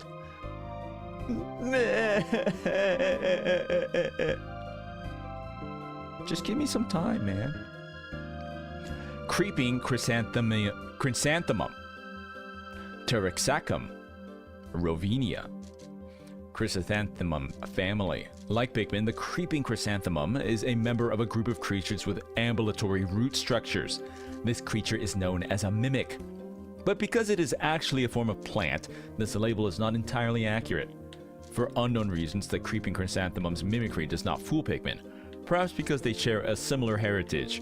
It relies on preying upon other creatures to provide sustenance, so it has no need for leaves for photosynthesis. Generally speaking, the role of plants within an ecosystem is as a producer species, and thus plants are generally found at the bottom of the food pyramid. However, on this strange planet, the line between producer plants and consumer plants is blurred. Wake up, little pup. Can you imagine if your eyes were like at your nipple line and your mouth was above your head? Oh! He fell over.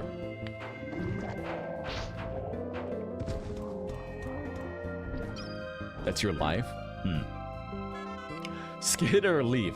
Rus pseudoarbicans. Rus pseudoarbicans. Skitterling family. The skitterleaf is a relative of the pond skater that shed its wings and adapted to life on the ground. With no residual traits of its airborne past, the skitterleaf can neither fly nor skid across the surface of the water. The wings have since evolved into the leaf-like structure on its back, which serves to hide the skitterleaf through mimicry. It appears quite effective, as few predators can see through its clever disguise. What is this? Unmarked spectralids?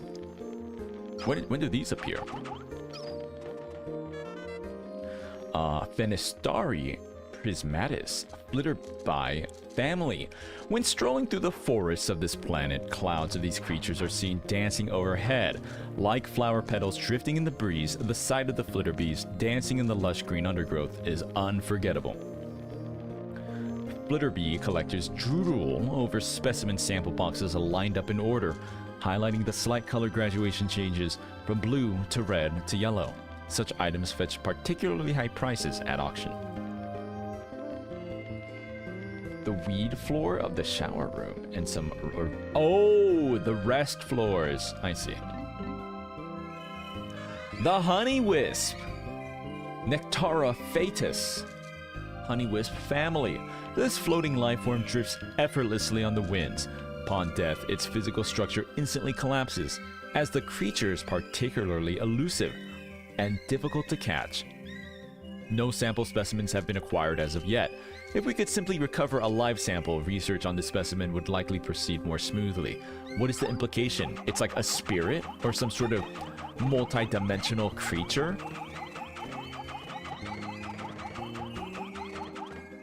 I'm reading now, oh no, reading now, all the words. Oops. Mamuda.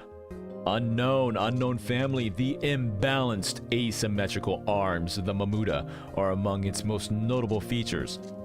Feeding on seeds and fruit, the Mamuda is known to actually sow and grow plant species. While other species have exhibited seed-bearing behavior for the purpose of storage, the Mamuda is the only species, so far known, to actually cultivate fields of plants. What? Why is the bread bug the last thing?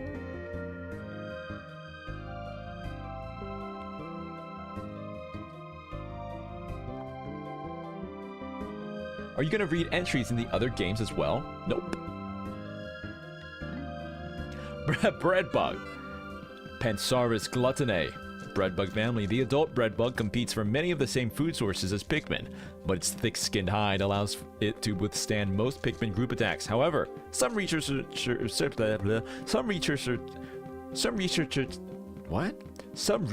claim to have observed breadbugs being overwhelmed by massive numbers of Pikmin and reduced to food. Pellet posy. Amplus nutrio pelletweed family. In the stem of the pellet posy, one can observe the muscle fiber unique to half plant, half animal species such as the Pikmin and candy pop flowers, so the pellet posy is a species that can be considered a closer relative. Although the ability to crystallize nectar is unique to a small group of the pelletweed family, the fact that these plants reach maturity so quickly and that their pellets contain such high concentrations of the natural nutrients in the soil explains why the Pikmin and so many of the other indigenous species are so reliant on these pellets for sustenance. Common glowcap. Why is this even an entry? Fungi luminarium. We can't even interact. We never even interact with this thing. Fungi luminarium glowcap family. The light emitted from this rare mushroom is neither a reflection nor a release of stored light. It grows not only on decomposing trees, but also on soil and rocks. This mushroom's fungal filaments are capable of stabilizing and concentrating pure Hocotadium 111. What? What does that mean? It is none other than the Hocotadium 111 approaching the point of critical mass that causes the glowcap's blue luminescence. Hey, June. How are you doing? Yes, we are the Picklemen reading. We are reading the Picklemen. Do I have to read these plant entries? They're just random plants. Clover. Quatris infectum. Clover family. Yes. This is a naturalized species. These plants are extremely persistent, and with the assistance of a symbiotic fungus that grows on its roots, the species is able to survive even in drought conditions. Typically, its leaves come in groupings of 3, but intense impact on the leafling stem early in the development cycle can result in an extremely rare 4-leaf cluster. I just read the description of a 4-leaf clover. Of a clover. Bigwort? Scrofularia xenomium, bigwort family. This plant offers an excellent example of a non-native species introduced into the ecosystem by some unknown method. Upon introduction, it quickly established a foothold and adapted to the new habitat. This plant's distinct flowers usually exhibit a stunning blue color in early spring, but recent fieldwork has recorded specimens displaying a deep red hue. Although this may represent a sudden deviation in genetics of the species, the red coloration is much more likely an anomaly. Additional readings suggest no significant atmospheric or solar radiation changes have occurred in the ecosystem, leaving open the possibility that soil composition and mineral deposits may have affected petal coloration. Dandelion. Pterosacum officinale. Dandelion family. The perennial grows best in locations. Perennial grows best in locations with full sun exposure. Its flowers boast countless tiny yellow petals packed together in a head. The species seems to have as many weed-like variants as petals, so more detailed research upon these plants could best be left to a botanical research specialist. Pterosaxacome? I don't know. Seeding dandelion. Pterosaxacum vantalis. Dandelion family. It is believed that this plant produces tufted seeds with a parachute-like arm, which allows the seeds to ride gently on the wind. This increases the distribution range of the plant considerably. Horsetail. Equestrius vindico. Horsetail family. This variety of horsetail is prevalent in regions with a low nutrient content in the soil. Unlike most other plants, this particular species propagates itself through the release of spores. Foxtail. I like these. Vulpiscata. Foxtail family. This plant remains erect after withering and losing its color, so we can only hypothesize about the true color of the plant's plumage. However, local soil analysis indicates trace amounts of dormant seeds, making it not hard to imagine that the area was thick with these plants in the summer. What the hell? Glowstem? No, that's not a plant. That's a what? Glowstem. Nocturnica illuminati. Illuminati?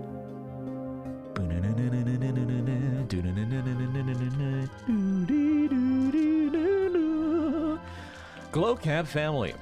Although they are obviously unrelated, the glowstem bears a striking resemblance to the streetlights on Hakotate. It is highly possible that glowstems could be a relic of some unknown civilization beyond the scope of our imagination. Wait, is it post-apocalyptic? No, that can't be. Margaret. Luminosus Croceus. Chrysanthemum family. This plant's delicate yellow flowers often inspire waves of nostalgia, giving a bittersweet feeling to any who gaze upon them. Fiddlehead.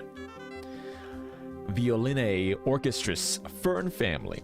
At first glance, this plant resembles the spring used in the ship's sublight engine. Many of its most primitive characteristics remain intact, including its habit of spreading through the dispersal of spores. Shoot! Unknown family. This is a young shoot of some kind, but what kind of tree species does it belong to? What shape will it take when it matures and grows to full height?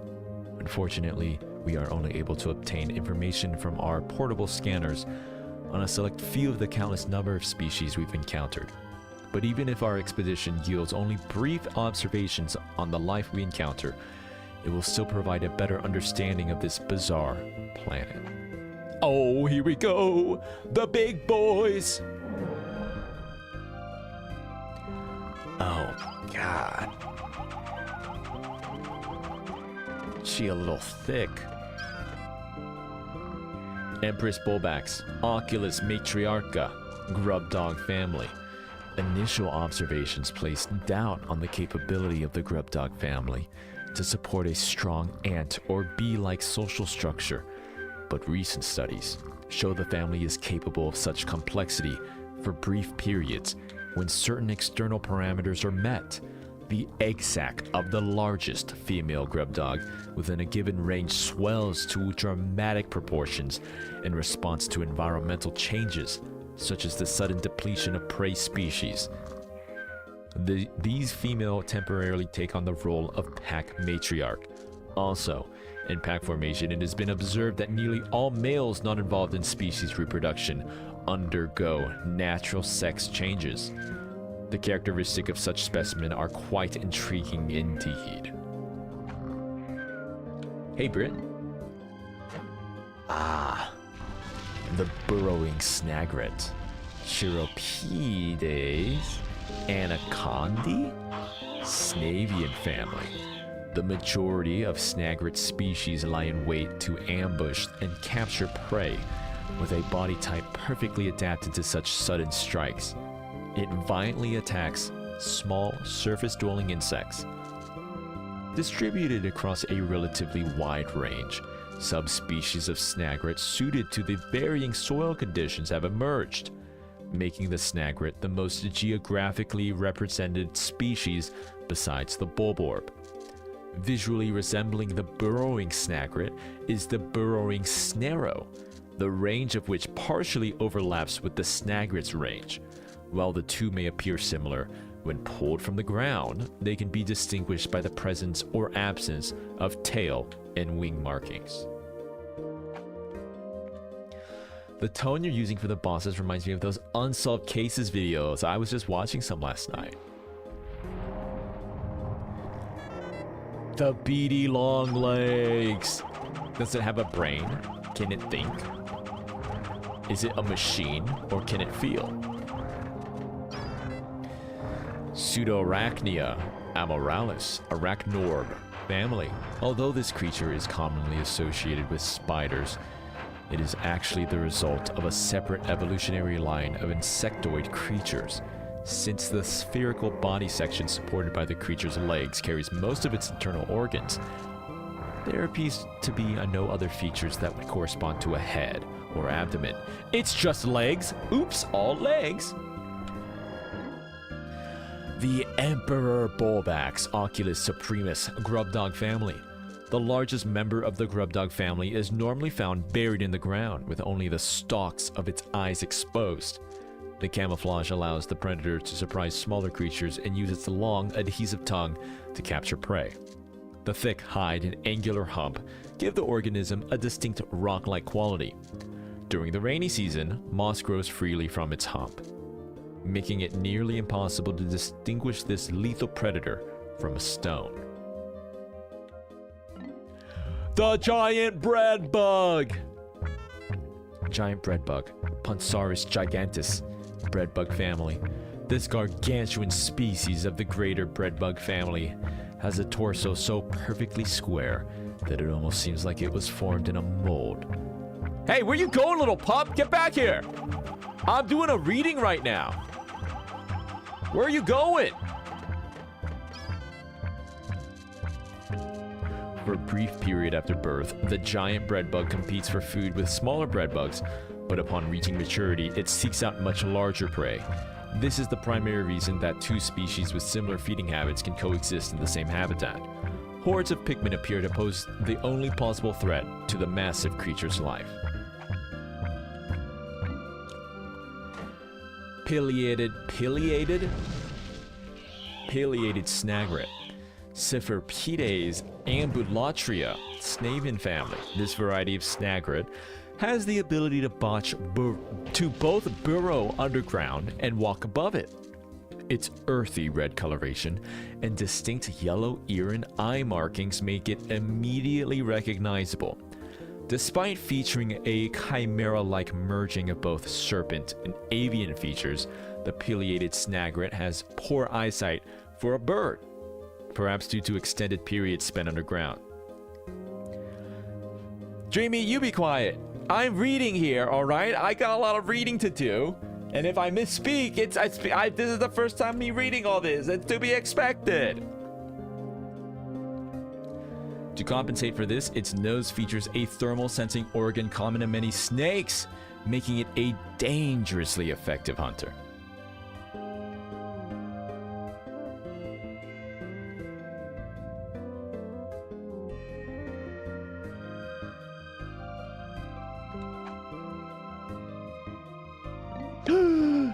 What? Man at legs. The Gatling gun? This is a machine. Pseudoarachnia navarronia, arachnor family. This species of the arachnor family fuses with machinery at a crucial point in its maturation process, giving it the ability to fire energy bolt bursts from the launcher beneath its orbicular torso. However, the man at legs itself is not in control of this weapon. Instead, the mechanical portions of its structure appear to automatically acquire and attack targets. The man at legs has a gentle disposition, and as a member of the Arachnoid species, it has no natural enemies. It is particularly difficult to understand why the species will develop such awesome offensive capabilities, leading to rumors among the scientific community that it was the machinery that approached the arachnoid and proposed the symbiotic relationship. This is horrific. Oh my god, I never realized some of its legs are real spider legs. Wait, and when the hatch opens, is there goop? Show me. Show me your precious insides. Man at legs.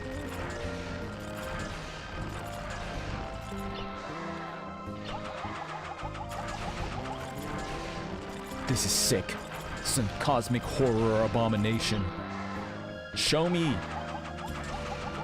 Show me your goopy insides.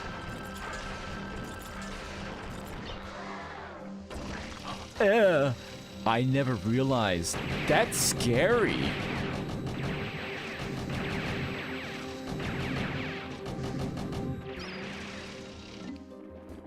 The ranging Meowster. Molluskid predatoria, molluscan family. This species of mollusk has shed its shell through the process of evolution. What appears as a flower-shaped protrusion on its back actually functions as its gills. The ranging Meowster ensnares small animals with its sticky tentacles, reels them in, and consumes them. Observers have noted that this creature exhibits a keen interest in flashing objects. It often tries to capture and ingest these objects. Researchers and explorers equipped with flashing identification beacons should be wary when in close proximity to this dangerous predator.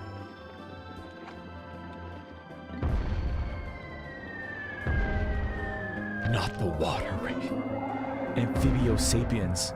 Is this a person? Unknown family? All that is known about this creature stems from a few sightings deep underground. All reported sightings feature the same core set of details. A giant, viscous form with a clear, hazy sheen, not unlike hard candy.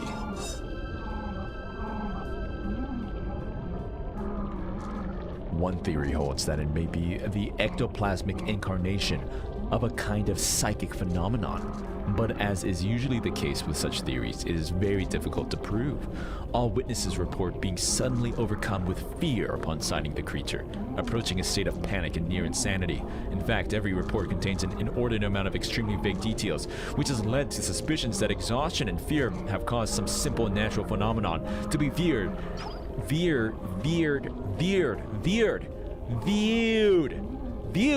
Oh my god, what is wrong with me? I'm having a stroke. Viewed as a living creature. Where'd you go? Wait, so what is the implication with this thing? Is it a ghost? Is it fake? You can't handle this much reading in one sitting. I'm doing very good, thank you very much. So this is not even a real thing.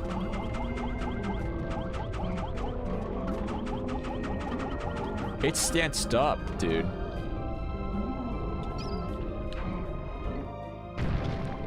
The segmented crobster, Peristocodia reptantia. Where you going, Opa?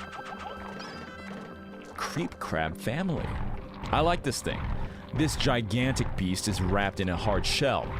In an atypical evolution, the right front leg of this creature is hypertrophic, taking on the function of an arm rather than a leg. Its asymmetric physical development is unique in the natural world. One unlucky explorer's incorrect conclusion that this creature adheres to a pattern of peaceful, quiet behavior led to an unfortunate incident. In fact, this beast exhibits intensely hostile, aggressive tendencies, aiming at prey and ramming them at full speed.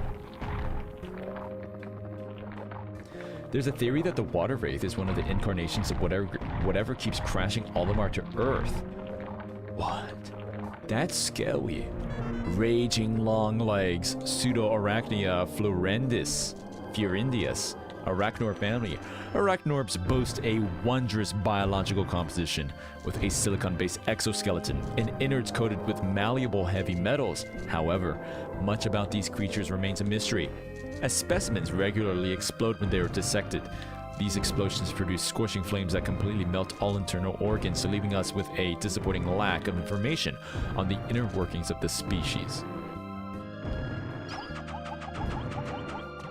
That's a big boy.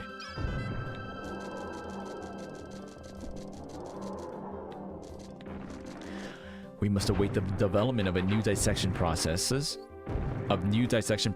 and more specialized research before we can better understand this enigmatic creature. However, the following observation notes have been recorded. Appears to be leveling terrain for some unknown purpose. That's scary. Location of eyes and ears not readily apparent. Freezing a specimen may yield new research opportunities. Scary. There it is. The Titan Dweevil. Titan Dweevil, Mantarachnia gargantium. Dweevil family, the largest member of the Dweevil family. This fearsome predator carries protective components that frequently exhibit offensive capabilities, an evolution that may be attributed to mere chance. Another evolutionary theory is that the contents of the objects carried by Titan Dweevils contribute to possible gene splicing. What? While other Dweevils do not seem to choose the objects they carry, the Titan Dweevil appears to prefer shiny objects above all others. This is the final boss that had the multiple element attacks at the very end. This is what it looks like when it doesn't have its casing. Yeah, imagine if you saw a spider that was carrying a little like lighter and using the flames to attack you. That's scary. And thus, we have completed Olimar's notes for the Piklopedia. It is now time to move on to Louis' notes, which characteristically is described as like a cooking entry, like an ingredient. Let me start by giving you an example of the Louis entry for the red bulb orb. Plump specimens are best spit roasted whole. Hold on, before we do this, I'm gonna get more water. Maybe use the bathroom. And then we'll be back and we'll finish this up. I'll be right back, guys.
I'm back.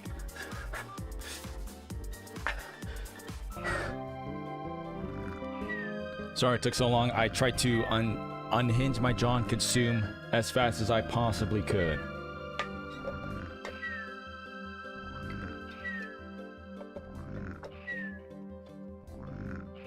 We're back. What kind of noodles did you have? Some Korean, like, black bean noodles? They're like instant ramen kind of thing. Okay. I catch my breath. What brand? I don't know. Nishim? Nishim? Something like that. I got it at H Mart. I went to H Mart. Well, so what we did is we watched the ending to Squid Game, and we went to H Mart. We bought a bunch of Korean snacks, and we had a little Korean party. Nongshim? That sounds familiar.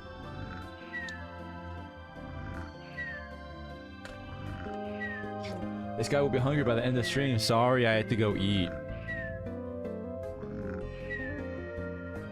But I wanted to eat now because Dreamy, thanks for the gift. What the heck is this? Dreamy, thanks for the gifted sub. Oh, it's gone. A treasure train. I don't know. I don't know what that is. Okay, we are continuing on with Louis' notes. I hit up H Mart yesterday for our AX Soju stash. Wait, that sounds so fun. Yeah, I'm not going to AX this year. I'm missing out. If you guys are going, please have fun. Stay safe. I ate too fast. Yours open 2 weeks after mine? Oh yeah? You got one recently too? It was packed. Violet, thanks for the gifted subs. Thank you, Violet. Thank you so much. Okay. I want to go back. I didn't get a chance to eat at the food court. It was just so busy. It's like fight or flight in there. Starting with the red bulb orb. Louis' notes kind of are different from Olimar's notes in that they describe these creatures for consumption. Okay. Violet, thank you for the gift of Violet. Plump specimens are best spit roasted whole, stuffed with a lime and a slab of bacon. Based frequently to ensure a magnificently moist haunch. God. Alright, Daniel, you have a good night.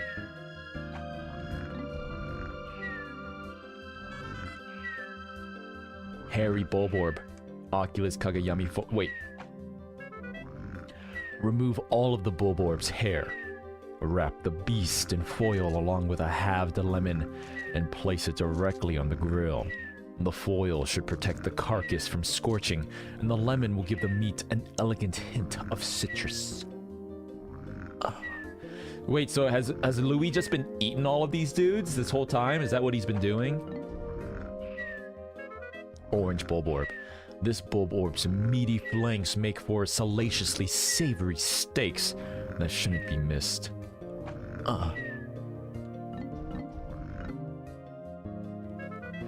For a blissful bisque, mince the entire beast finely and stir in with heavy cream, artichoke hearts, and a pinch of black pepper. Heat slowly until piping hot. Rich and creamy.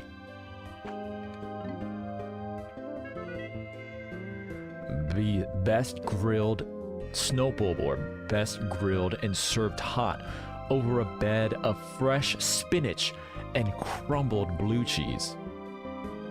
Good thing I went on my snacky break before this. Dwarf orange bulborb. Although difficult to prepare, this exquisite creature is more than worth the effort. Great in fajitas. Fajita. Spotty bulbear. For an unrivaled green curry. Peel away the spotty bulbear's skin, pulverize the juicy innards, and stew until curiously fragrant. Dwarf bulbear? Remove innards, stuff with sage and finely aged prosciutto. Prosciutto? How do you say that? What language is that? And broil until golden brown. The ultimate crowd pleasers. That sounds good. Bulborb larva. This meager creature's offers little meat, but its eyeballs are a local delicacy. Try them with okra and a dollop of sour cream. That actually sounds disgusting. Okra? First of all, I don't like okra. Okra, it's got that slimy bitterness. Weird. But with sour cream? Huh? They're just making stuff up. No stove? No problem. This sizzling beast practically cooks itself. Remember to thoroughly extinguish the steaks prior to eating. The water dumple? Ew! Deep fried dumples without batter for all of the flavor with half of the fat. Wait, are you sure you want to be eating something parasitic? Grind the meat and season with allspice, salt, and ground white pepper. Press the seasoned meat into meat satchels, then pan fry them with onions. Prior to serving, smother the brats with brats. Prior to serving, smother the brats with Dijon mustard and sauerkraut. Buns are optional. That actually sounds so good. I don't know about eating anything that is considered parasitic, though. Roast this flavorful beast for several hours, letting it stew in its own succulent juices. Don't worry about overcooking this beast. It's scorch-proof. Dihan, you be quiet. I'd smack you. Pipe down while I'm doing my reading.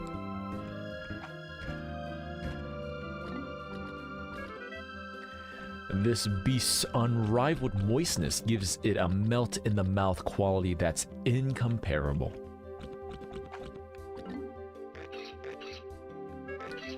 Carefully remove every grain of sand, peel back the exoskeleton, and slurp heartily.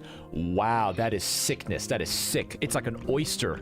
It's like an oyster shuck.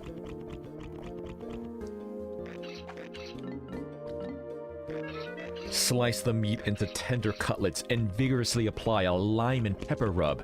Pan fry until lightly crusted. Accompany with watercress and drizzle with freshly prepared tamarind sauce. That sounds so good. Slice this. I wonder, keep track of what it is. I want to know which one you think is going to be the most delicious. So far,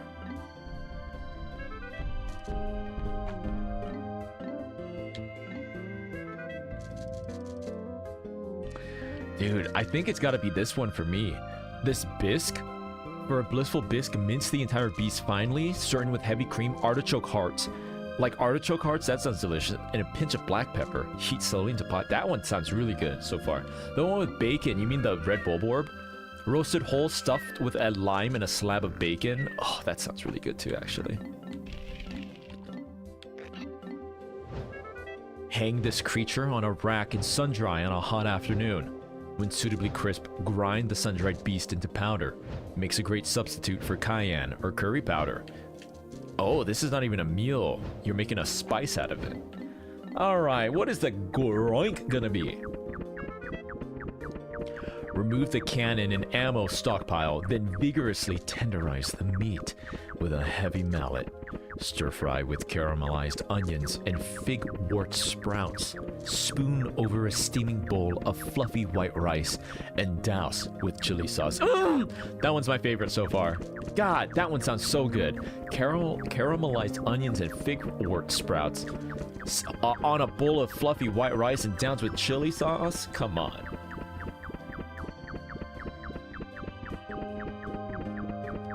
The purple thing? Oh, this one. Slice this creature's feather-like skin into triangles, deep fry until crispy, and salt generously. Mix the perfect scooping chip to accompany fresh mango salsa. Wow, the puffy blowhog chip.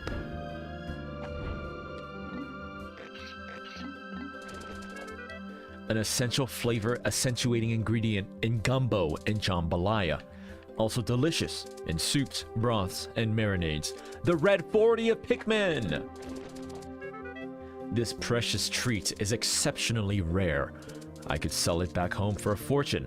Then I could use the cash to upgrade my kitchen, buy galactic class ingredients, and even star in my own cooking show, the Insect Gourmet. Gourmet. Wait, that doesn't count.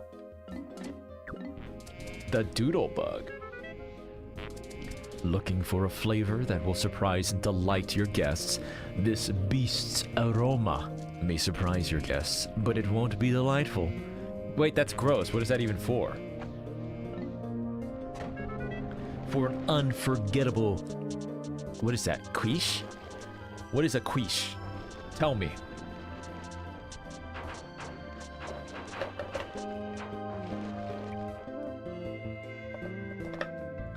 Oh, a quiche! What is a quiche, though? Slice this creature up and mix with 4 eggs, 2 vine-ripened tomatoes, diced zucchini, and generous handfuls of feta and Swiss. Bake until crusty and golden. This beast is most flavorful if caught and cooked just after laying its eggs. That's disgusting. That's foul. But that sounds delicious, actually. Bunch of crispy little things with red tomatoes, feta cheese. Spread several specimens in the bottom of a casserole dish. Layer with sliced avocado and top with cheese. Bake until the meat is cooked through and the cheese is lusciously browned.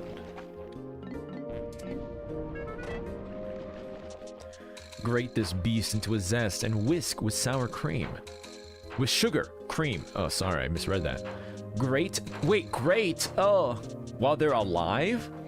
Grate this beast into a zest and whisk with sugar, cream, and chopped dark chocolate for a lusciously indulgent mousse. That's a true culinary coup de grace. Boil in the shell with a pinch of salt until bright red, and serve piping hot with tartar sauce. Wow, it's like a lobster. Delicious skillet seared or sauteed with scallions in a red Genovese sauce? What is a Genovese sauce? Drain the electrical charge before boiling. Although it is possible to eat an anode beetle while it is charged, doing so may result in an unpleasant tingling sensation. Flash fry with garlic and red chilies in a hot pan, then sprinkle with grated gorgonzola. Some dinner guests may find the legs unappealing, so it's best to remove them before serving. That sounds pretty good too, actually. Oh, come on, this has got to be delicious. Shuck from the shell. Bake on high heat until crispy, then dip in a pot of melted milk chocolate! Lip smacking sweet? Oh, Louis. Crab dipped in chocolate fondue? I don't know about that one.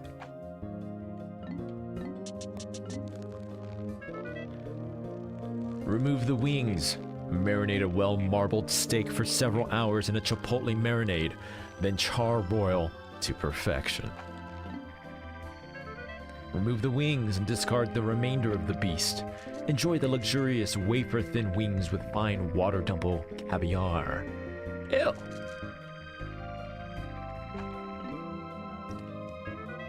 Pull off the balloon-like air sacs, mince the meaty abdomen, and shape it into small cakes. Pan-sear the cakes until crusted, but be careful not to overcook the delicate meat. When ready to serve, garnish the plate with the vibrant air sacs. Oh, this is sick. Even the most discerning dinner guest will be dazzled by the colorful presentation.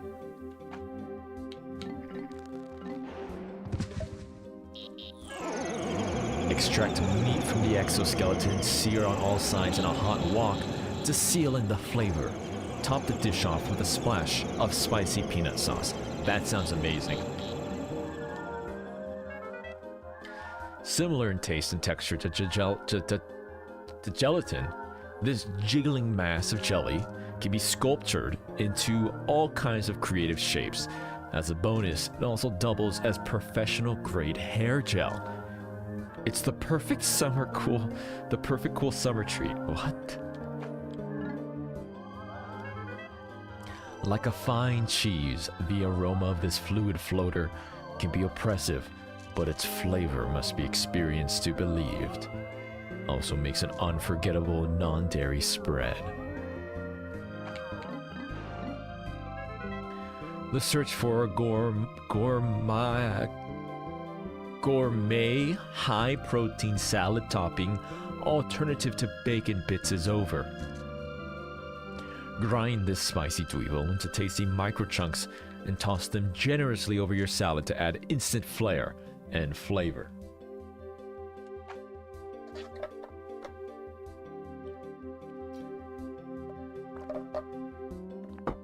Just say I'm learning gourmet.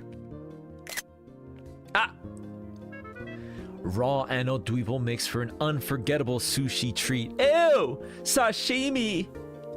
But if it is not prepared by an expert hand with exacting precision, consumption could result in a jolting electrical explosion of apocalyptic proportion. Inedible. Effects of consumption include uncontrollable arm flailing and enthusiastic dishwashing. What the? Exposure to... Yeah, that one's like a pufferfish. Exposure... Fugi? Exposure to even extreme heat doesn't seem to rid this creature of deposits of potent gas. It's probably best for everyone if you avoid eating this hazardous fare.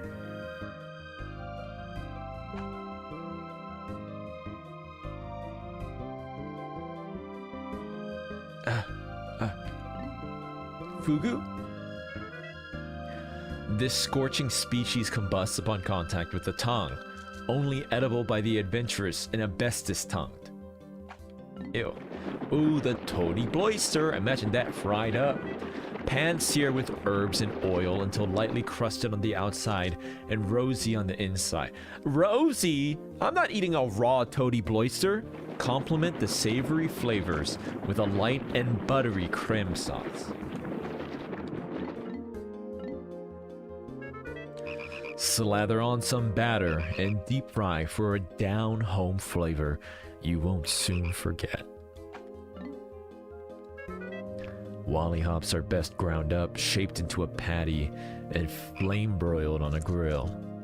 Slap on tomato slices, lettuce, onions, ketchup, and slide the patty between a sesame seed bun for the ultimate Beast Burger experience. Beast Burger? Walpoles can be eaten raw, but they're much more flavorful when steamed or grilled. Also heavenly in risotto. Feel free to experiment with this lush ingredient. I wonder what it's going to be like for the flowers. This flower's tough texture makes it unsuitable for salads, but its bright blue hue makes for a grandiose garnish. This spicy flower combusts upon contact with the tongue. Keep fire-retardant condiments within arm's reach. This tart flower's acidic juices can burn a hole through a frying pan. Eating it would be unwise. This convenient purple flower secretes a dark, flavorful oil that eliminates the need for salad dressing. This elusive flower spoils within seconds of picking, making it unsuitable for cooking. Eating this flower leads to spectacular, breathtaking indigestion. Alright, don't eat the flowers, noted. Or you can eat I guess the oil of the purple one. When thinly sliced, this predator's sizable bulb makes a sumptuous pizza topping. Pepperoni? The superb amalgamation of juicy meat and leafy greens ensures that the skitter leaf will be the new spinach. Spectralids don't provide a ton of meat, but the exquisitely elegant wings are surprisingly tasty. particularly when expertly prepared with a sweet candied glaze. Although the eggs are small, the yolk has a distinctly bold and tangy flavor.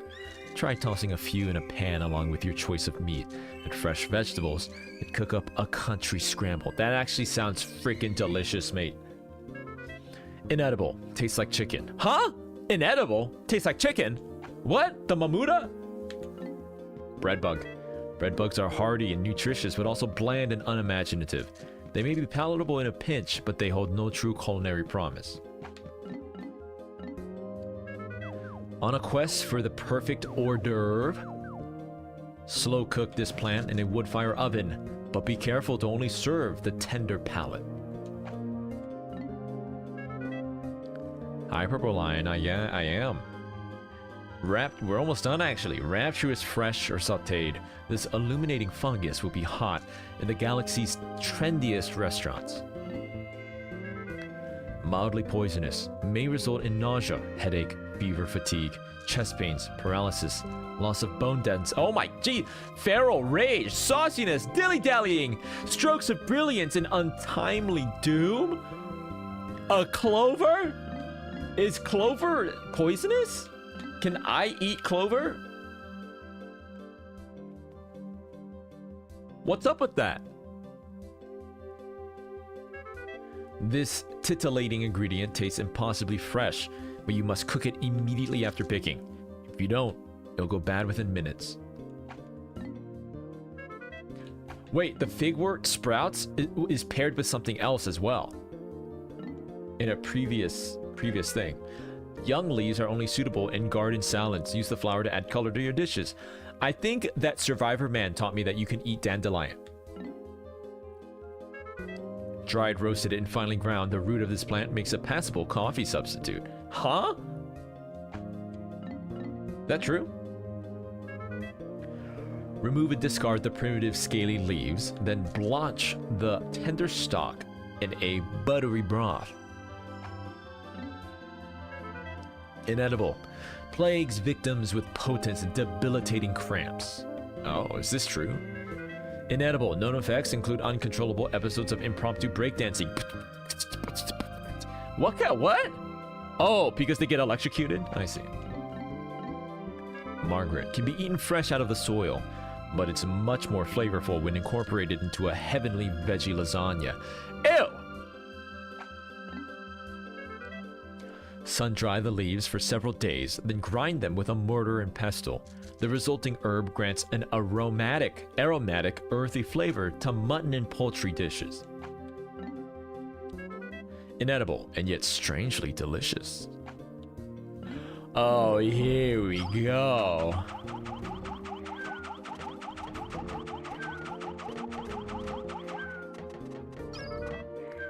For a sophisticated delicacy, make a what is this? Pâté foie gras?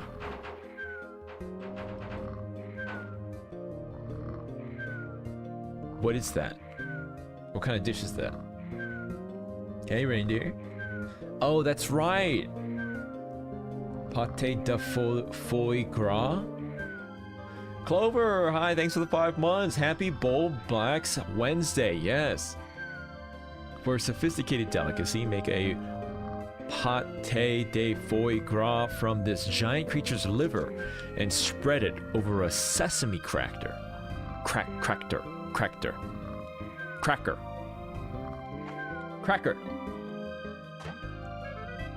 Foie gras? You just want me to talk like a baby, don't you? Slice the serpentine torso into thin medallions, skewer on a metal rod with hokotat onions, and barbecue over an open flame. That sounds delicious. God, the beady, poisonous consumption results in prolonged writhing and uncontrollable mirth. To prep the... Oh, you eat the tongue? To prep the tongue for cooking, marinate in olive oil and chop into cubes. Stir in a pot with carrots, potatoes, and chives. Cover and simmer over low heat for several hours. Accompany this mouth-watering rustic stew with a hearty roll. That sounds delicious. Although cooking this colossal beast yields a mountain of meat, every ounce of it is flavorless, only suitable for intergalactic all-you-can-eat buffets. Ooh, I'm sure this one's good.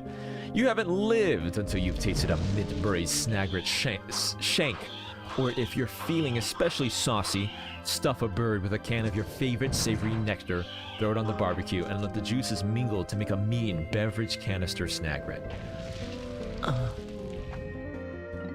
Alright, what is this one? Although the meat is a bit on the metallic side, the oil makes a mouth-watering gravy or lubricative vinaigrette. Are you kidding me? What? The most interesting monster to me is probably this one. Some weird, like, scary cosmic horror thing. Some robot parasite? Symbiotic metal?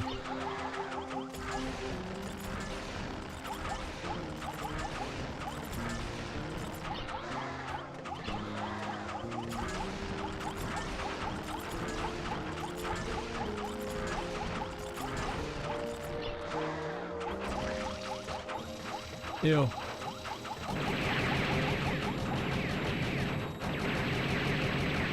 That's scary.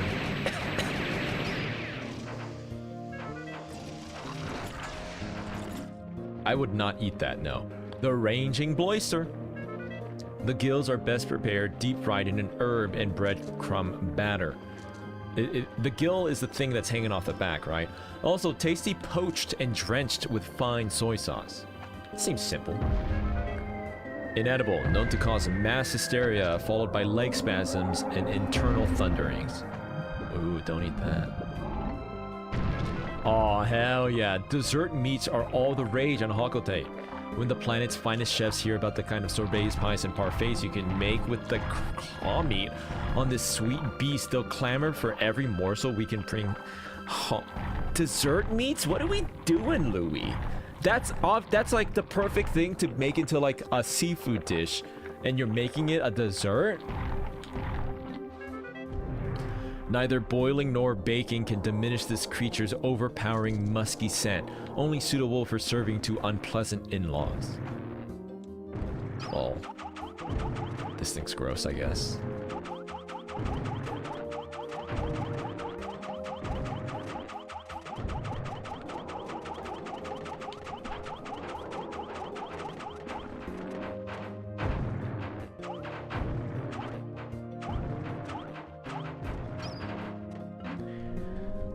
Here's the Titan Dweeble. Eaten raw, this predator's luxurious legs are bold and full flavor. What a satisfying crunch. That's it? Titan Dweeble. Can you just let me live my life, please? I'm a baby. Sometimes.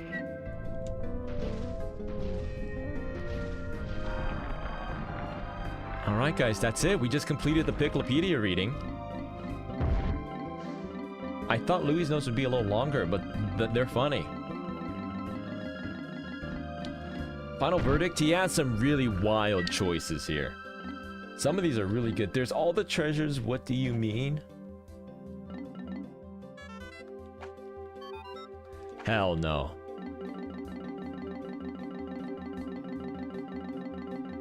You're crazy. Do the Nintendo code for secret entry? What do you mean? Are you gonna troll me? Don't troll me.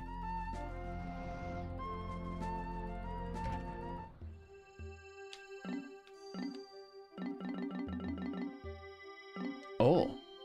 Can of sardines. Everyone makes mistakes. I am trolling, sorry boss. What the? Why would you troll me? Sometimes desire overpowers reason. At least that's what I told myself when I sampled this salty snack. Sardines are good. Among the treasures you've collected, many of them have strange scrawlings on them. Fortunately, the alien writings are indecipherable, but the pictures can be understood easily enough. This one seems to have a picture of a fruit on it. Ah, if that's the case, then this canister must contain sweet nectar. A quick taste won't hurt.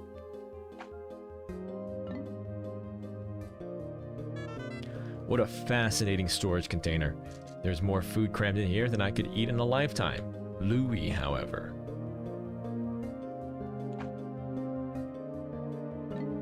No, no, no, we're not reading the treasure hoard. That was not part of the deal. Also, there's so much more treasures. I mean, look at this. Jesus. What if we made it? There's no changing the deal. Wouldn't you prefer just to chat at this point? I did the Piklopedia reading. There were some interesting tidbits. Let's just do a little just chatting to round this off. Pretty please. We can chat about the treasures. I kept my promise. You're not keeping yours. You're changing the terms. We traveled across the universe to this planet, pursuing the dream of great discoveries. I found a cavern that symbolizes the goal of our grand expedition, so I've named it the Dream Den. Promise was kept. Alright, everyone, that was the Piklopedia reading. This has been a long journey to get up to this point. I have 100% at Pikmin 2. I am the Pikmin Master. Who else has read the entire Piklopedia on stream? That's right, nobody, except for me. Let it be known. I am the picked man. The picked man. What if I said the treasure was boss all along?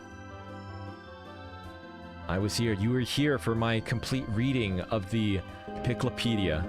My favorite monster? Well, the most delicious sounding one was probably... God, this one sounds good too, but probably... Yeah, it's gotta be this one. The bisque. Artichoke hearts, black pepper, heavy cream. That sounds good.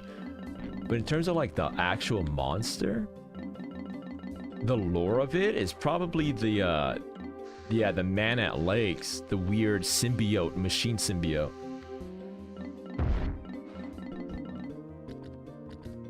Heavy cream would not sit well with my tum-tum. True. That is true. I mean, the most surprising thing to learn is that these things are not baby Bulborbs, but they're like mimics. They're breadbug mimics. That's very surprising. Well, which one would I keep as a pet? Probably Empress Bulborb.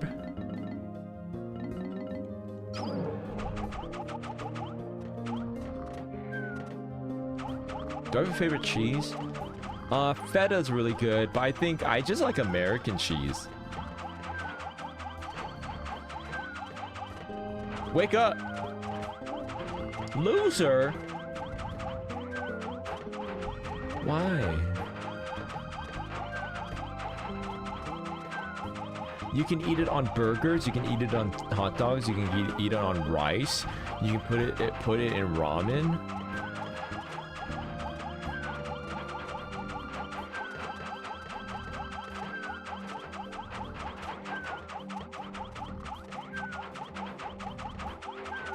Aged cheese is easier to digest? Oh.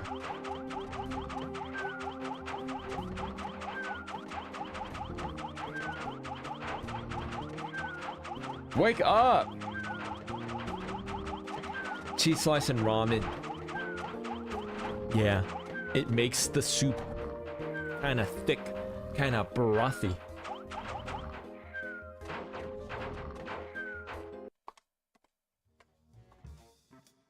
That was it.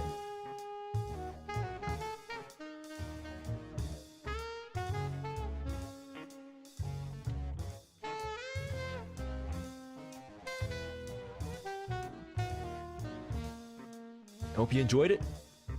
I'm just gonna chat for a little bit. I feel we didn't get a really... I feel like we didn't get a good chance to catch up earlier. But how are you guys doing today? I saw some of you guys were venturing Anime Expo. I'm jelly. I wish I could have gone. Well, I mean, I could have gone, but, you know, at a certain point, I have to put my foot down and say, hey, I've been doing enough traveling. I took a long enough break. I just need to sit down and do some work for a change, huh? Pikmin ROM hacks? Like what? What do you do?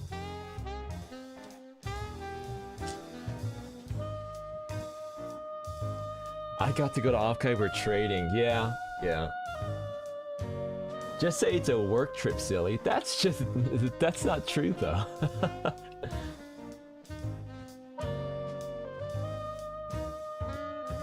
We got Piklopedia instead. I mean, that was monumental. Point in my streaming career. It could be a work trip? What do you mean? It's either a work trip or not a work trip. Your debt to me is paid in full. Thank you. Thank you. It's like the Dark Souls sign. You know, it goes... And it's like... enemy felled or whatever, but it's debt paid.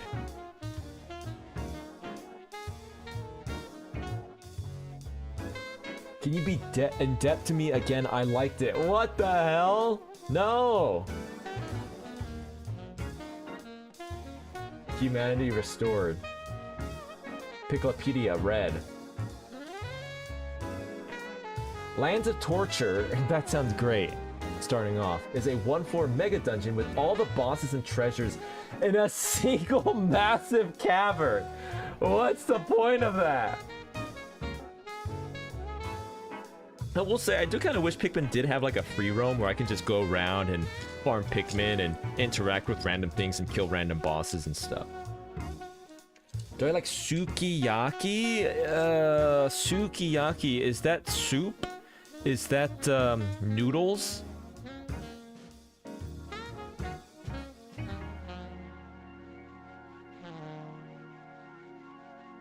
That's meat. I don't know what that is. I guess. Apparently. It's like hot pot. That's what I thought! I thought it was like some kind of soup thing.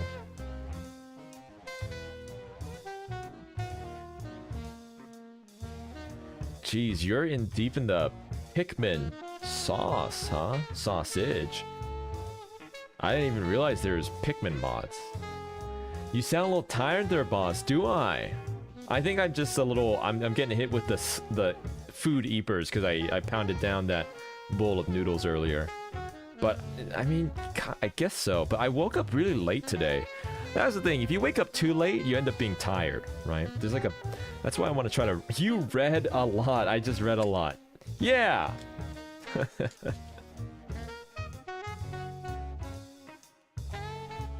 To stretch the ride out? Okay. I have nothing more to prove. I am a Pikminer. Through and through.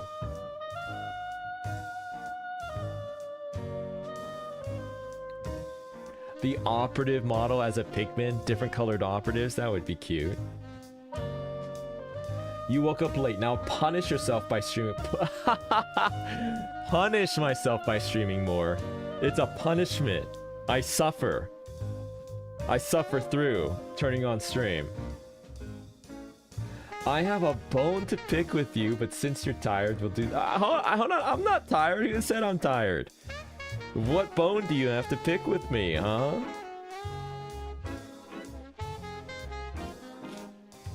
Uma Musume, I've held off downloading it. I don't know if I want to download it on my PC or if I want to download it on my phone. I feel like doing it on my phone would be a mistake. I'm tempted to do it. Gambit Night for Uma Musume. Uh-oh. Maybe next week. Yeah, I'll boot it up.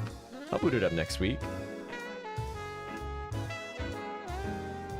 You said your idol sucks. It doesn't suck. I was just exaggerating. I think all the songs are pretty good. But my point was that I think the male songs don't live up to the hype, and that, for the most part, all the female songs are better. He never exaggerates? Oh yeah, exaggerate this. Blah, blah, blah, blah, blah. Speak your truth, Cass. It's not my favorite, that's for sure.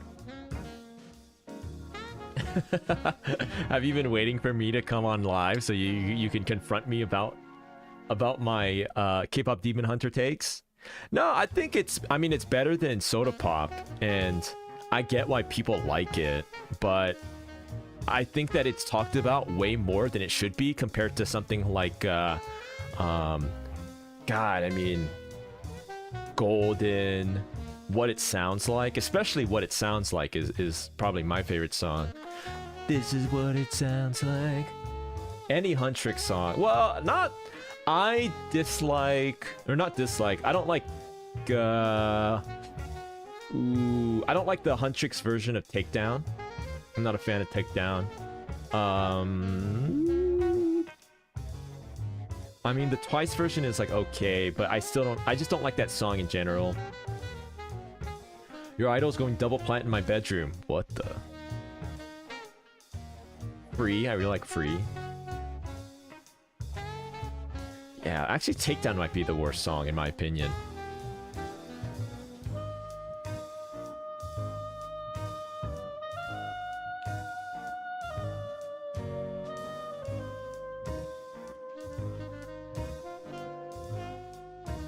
It is interesting to see, like, this very weird,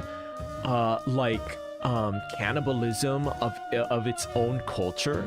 Not necessarily in a negative way, but it's weird that, like, K-pop exists, and then there was, like, the KDA-ification, the League of Legends-ification of, like, K-pop, the westernization of K-pop, and then K-pop has kind of become, based on that.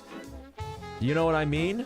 It's like K-pop is now drawing on like this popularized KDA-ification of K-pop, this League of Legends K-pop kind of like thing, and now you have something like K-pop Demon Hunters, which it just screams, it just has the vibes of that KDA League of Legends kind of like K-pop schlop kind of thing, and it's very interesting to see how it's like being influenced by its own influence. Is Zoe the one with short hair? That was my favorite character in K-pop Demon Hunters for the girls. I liked the girl with the kunai. She was my favorite. I liked her voice too.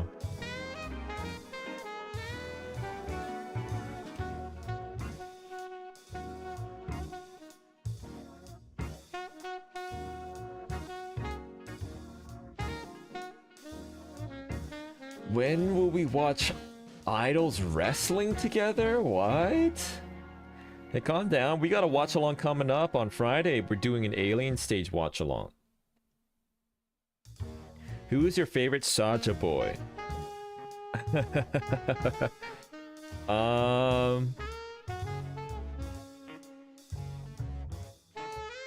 Probably the one with like the bowl cut. Not the one where the hair's covering his eyes, but he was kind of like the cutesy boy with like the shaggy hair. Is that the baby? Oh, see, I didn't even know that. Baby Saja? Are you sure? Is that his name? Or is it... That's Baby Saja? Why is it baby?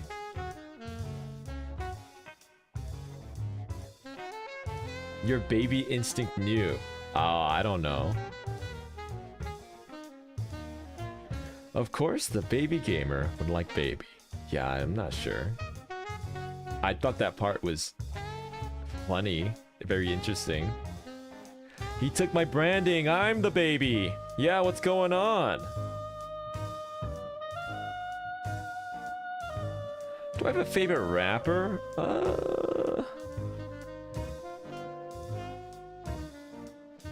I do not.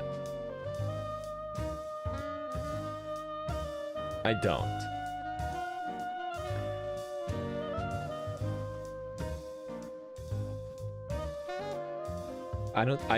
I don't have like enough of a catalog of like music I've listened to really develop a taste for like who I like in terms of rapping. I'm trying to think right now.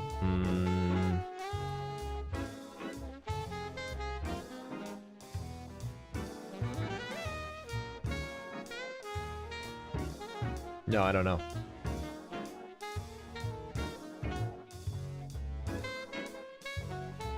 Baby Saja. He's meant to mock how K-pop fandom infantilize idols. Oh. Oh, well, what I liked, well, not that I liked about it, but what was very funny was up to the very end, it's kind of like, what is the message about the show?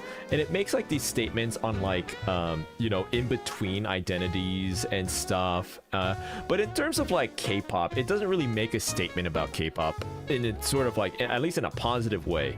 But the statement it does make that I thought was very funny was that the fans, they just switch up on a whim. You know, because it's like the Saja boys are like this evil thing, and it like infiltrates the whatever, and it's like, well, yeah, they're demons, but you know, also they just like, the fans just jump ship very, very quickly, which I thought was hilarious. Not only that, at the very end, they jump ship back to Huntrix super quickly, and there's no like redeeming like quality about that. It's not like, oh, well, the fans realize that like true art is the thing that matters. I mean, Huntrix, they do their thing and they save the planet or whatever, but then the fans are just like, time to switch again, and I thought that was hilarious.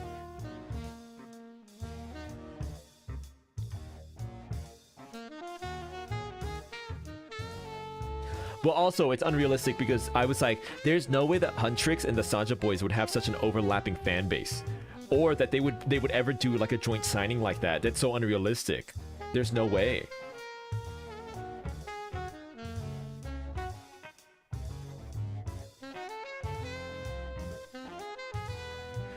And they were like shipping them together, which I thought that was funny, that they were like commenting on like shipping. That was a funny part, actually. I think I like that part.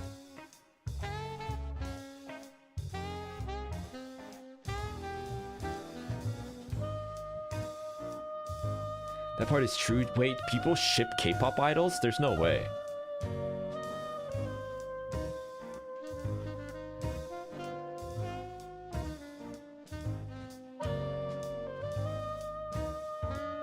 Like celebrities?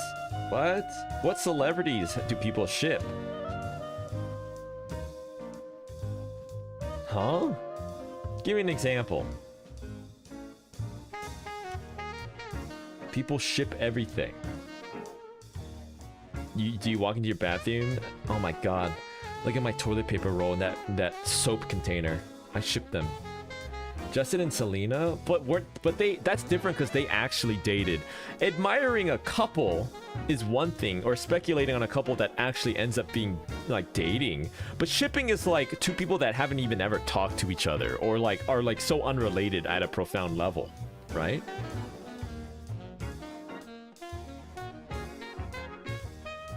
No? Huh?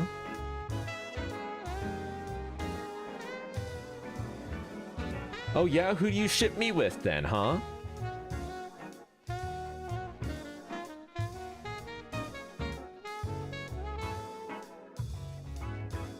Two people says Whiskey Verde immediately. Director, that age gap seems a little problematic, don't you think? How old do you think I am?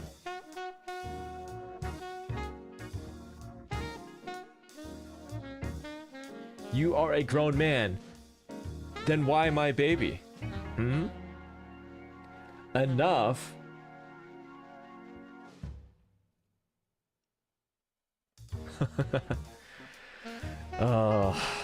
I wonder if any interesting... See, you know, this is like the one anime expo that I'll probably miss, and this will probably be the only one that I ever regret not going to, huh? We'll see what happens. Grown-ass man talking about why my baby, get a hold of yourself.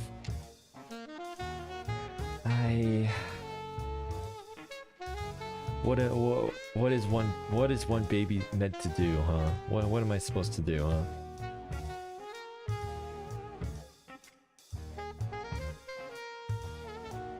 The FOMO? Well, if I just stay off Twitter, I won't get FOMO. Quick, let's check. Go, go, go.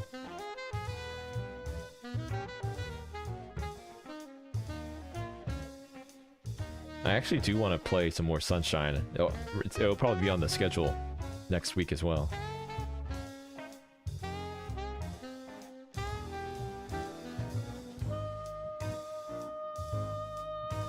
Just imagine the crowd. Ooh, that is one thing. I do not want to get sick.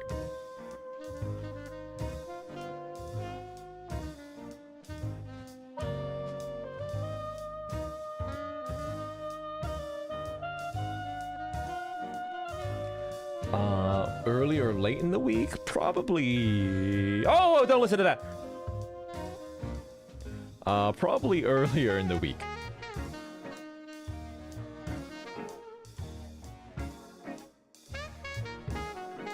What was that? That was nothing. When's the Alien Stage watch along? That is on Friday at 5 p.m. Don't forget, don't even... My mic didn't pick that up. You guys are trolling me. That's the Alien Stage watch alongs on Friday, and it is gonna be at 5 p.m. Pacific time. 5 p.m. Pacific, 8 p.m. Eastern. I just felt like a watch along. It just feels better, or I don't know. It makes more sense to do it at night. It seems like a nighttime thing. Like you say to your friends, "Do you want to go see a movie?" And it's like it makes some more sense to see it like with dinner at night or something, you know. But next week, starting next week, we're gonna switch back to that 5 p.m. time slot. That's 8 a.m. here. Oh, I'm sorry. Wait, but doesn't that mean it's super early right now for you? 'Cause it's... Oh, I see.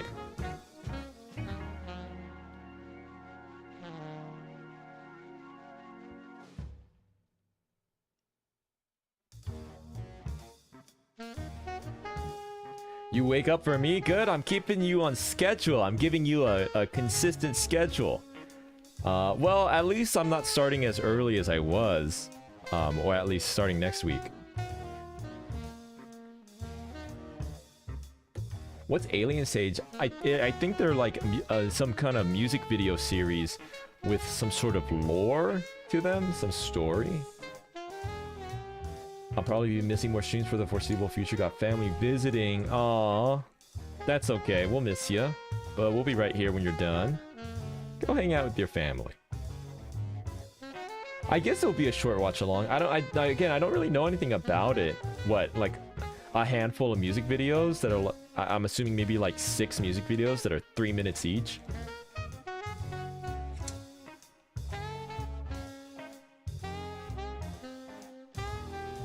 Are you up to trade Pokemon with us on Violet if you do play it? No, I mean, it'll probably be such a casual playthrough for me. I don't think I will do something like that. I don't know if I'm even going to play it, to be honest. I haven't even booted it up. We can spend time deeply discussing it. Okay, but here's the thing. Don't try to guide me in the beginning. In the beginning, don't like guide my interpretation by like what the prevailing sentiment is, right? Let me experience it first and get my like raw feelings on it, and then we can talk about it.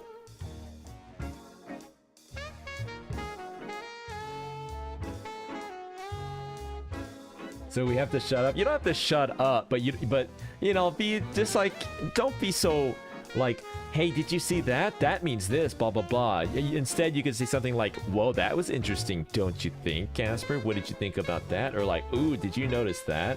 Instead of like, oh, did you like how he did X, Y, and Z, and that means A, B, and C? Mansplaining to me. Chatsplaining. That's a very real thing.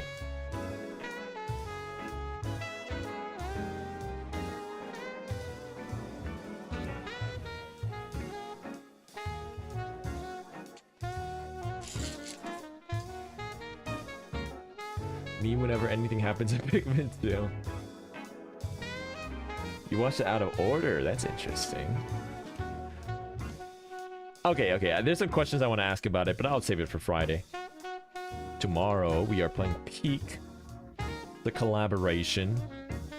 June, Apollo, Kohaku, and I will be playing this game. I'll be honest, I kind of like I said to myself that I wouldn't really be collabing that much, just because whenever I get overwhelmed, collabing seems to be like a stressor for me, just like anticipating it.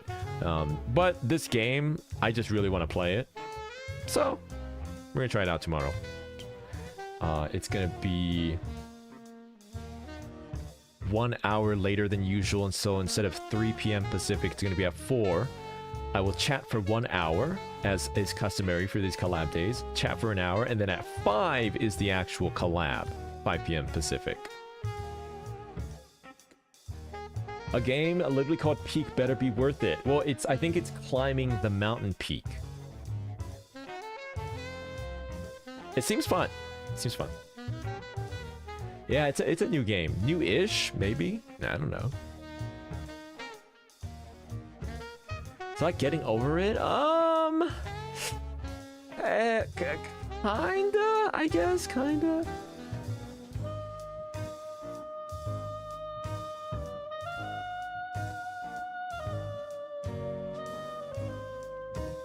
Are there any bangers in the Steam Summer Sale that you guys know about that you might want to enlighten me upon?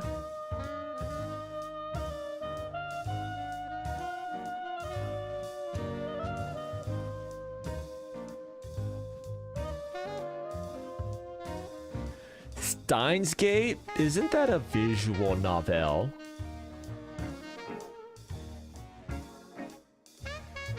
I got the Crash Bandicoot. That was a gigantic $90 Chungus sale.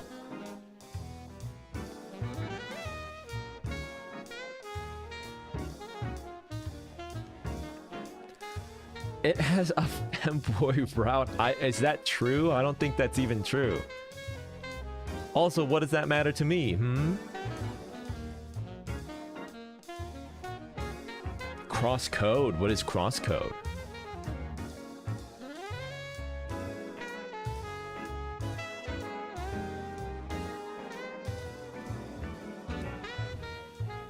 Jurassic World. Wait, what? Evolution 2? What is that? Jurassic World? Is that like Planet Zoo? But with dinosaurs? Wait, that actually does sound kind of epic.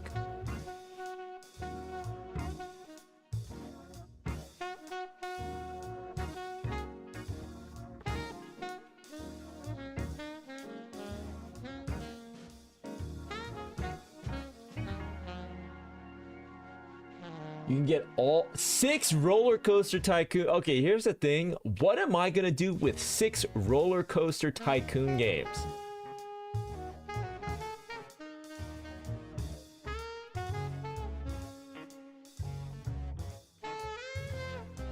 Make 6 parks.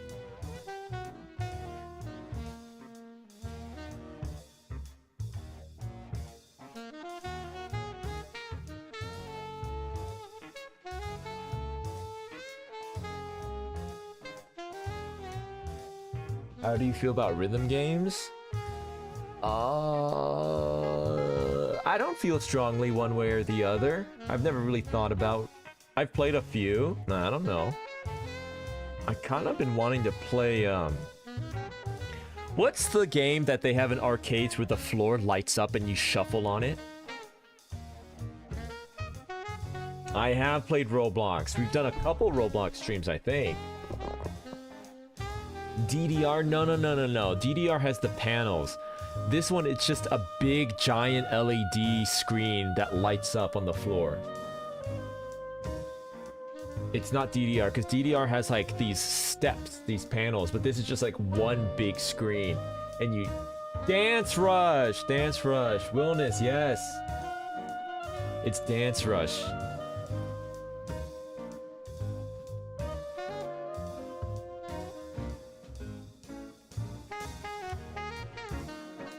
Project Diva.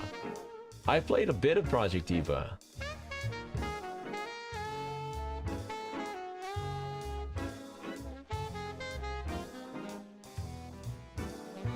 Rock Band? I don't have the... Don't you need the thingy?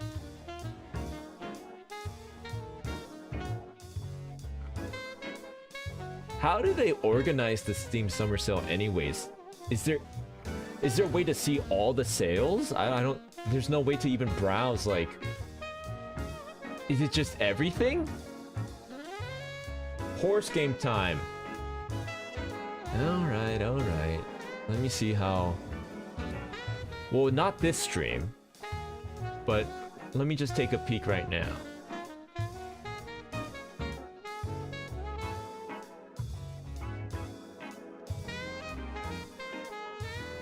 How much is it? Oh, it's free. Okay, well, how big is it?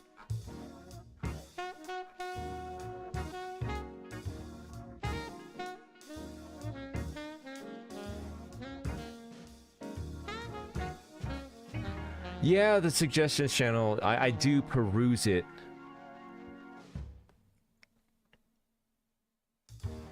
I know somebody wants me very much to play some sort of mushroom girl game.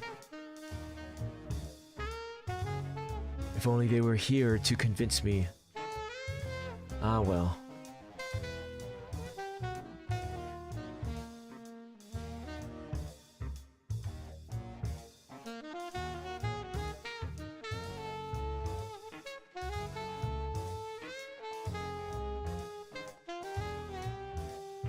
Wait, so for Musume, how does it work with an account? Do you need to make a third-party account with them? Cuisinier? That sounds so familiar.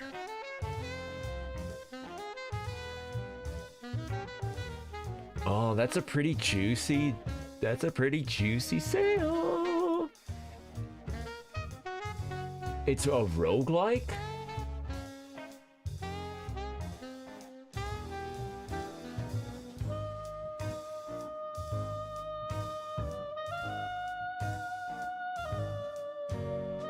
Ever played Power Wash Simulator? Oh, I've never thought about it.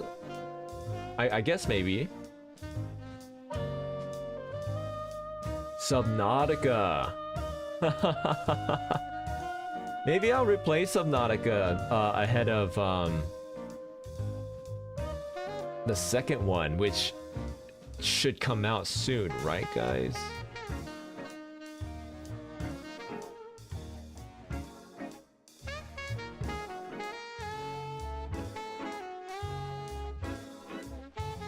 2D platformers. Like what? Ori and the Blind Forest?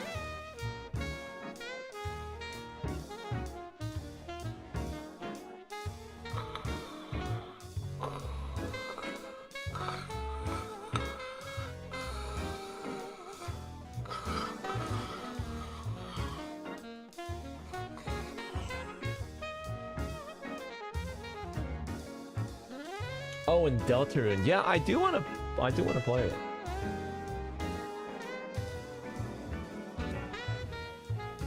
Holy shit, speaking of Mega Man, the Mega Man Battle Network is 50% off. It's $20. God, but I only want to play that one.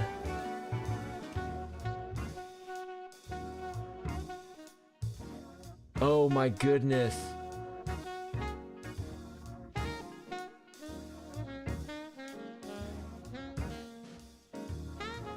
Get it? You want it? Wait, there was 3 of those games? Mega Man Battle Network. There was 3 of them.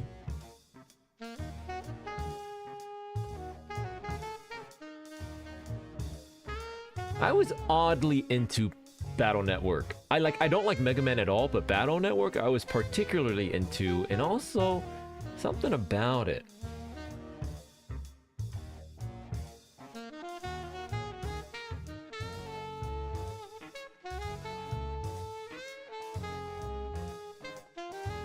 Digimon Arena.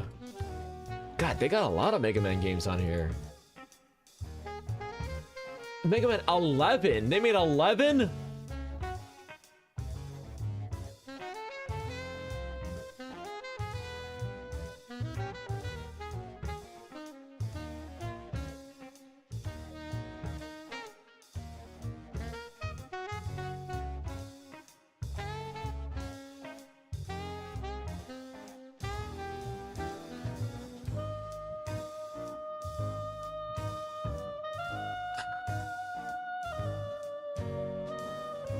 Let me check out this Capcom. What the? I'm not a Capcom guy, I'll be honest, except for Monster Hunter. None of the other Capcom IPs have I really played or have interest in. Devil May Cry. What else is Capcom? Street Fighter. Ace Attorney. Never really had an interest in any of these. Never played these. I have not fought the Legicris. I've seen some videos on it though. It's cool that they put that in there.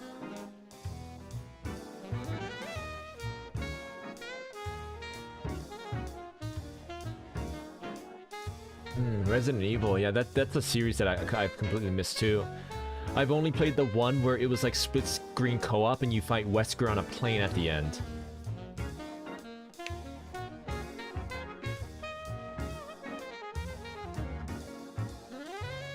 Underwater combat for the... okay, so here's the thing though. So how is it? How is the underwater combat?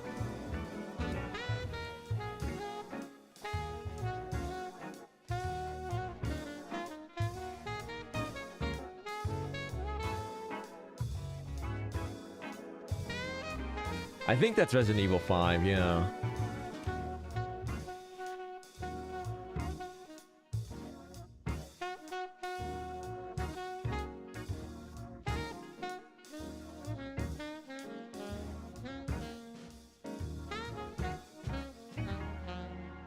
Wait. Tinkerlands, what is this game? Hold on. Never mind your actual game. There's another generic 4-player co-op survival adventure game. Top-down. That looks like every other game.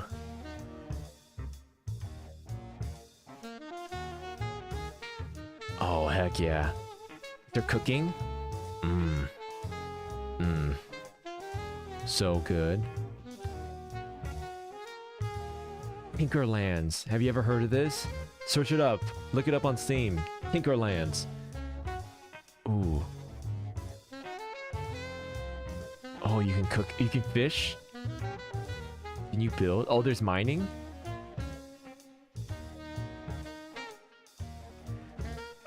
Only enjoy slop. Bites you. You could build a town?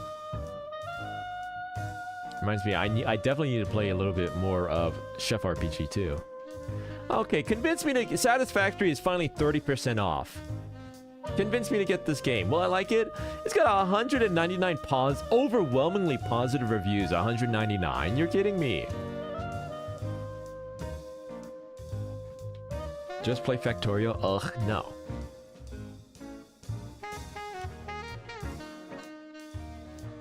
No.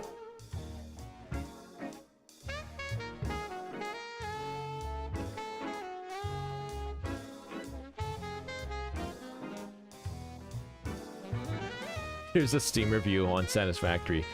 70 years old and this is my first game. Still building hand-eye coordination, but Wasta is a new concept for me. Huh? Wellness, thank you for the 6 months. Welcome back. Please, please, please. Don't prove I'm right. Please, please, please. You know what? Oh, God. I gotta stream more. I need to stream more. Don't prove I'm right. Please, please, please. Okay, I got it. I got Satisfactory. You've done it. You've tricked me into getting this somehow. I have it. I paid the money for it. It's in my Steam library now. One step closer? What do you mean one step closer? I just paid $30 for this. This is the thing you should be excited for. One step closer to what? Oh, this is not a stepping stone for you. You understand? You know what? Can you ban things on Steam? Ignore this. Default. Hide from store, ignore notifications, and don't use this to generate other recommendations. I'm not even gonna see Factorio on my page anymore.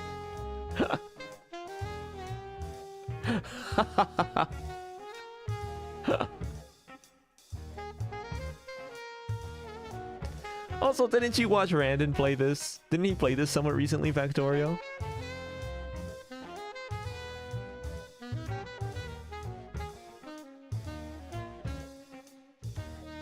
but I want you. Like a K-drama. There's like rain. It's nighttime, it's raining. Sad piano music. But I want you!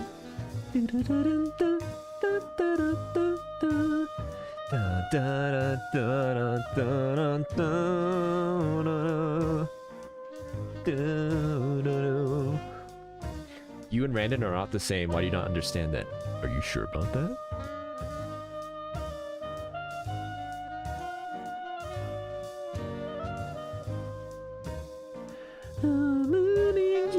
Alright, I'm gonna end stream and start another stream up so that we can keep Piklopedia by itself. Probably a short stream, but I might play Satisfactory for like an hour, maybe. Or something, I don't know. But I'd like to keep it separate from the Piklopedia, so I'm gonna end the stream, make a new page, and boot it up. Probably get another drink of water. So I'll be back in a second, okay guys? I'm just gonna end the stream so I don't have to waste some time. Bye-bye!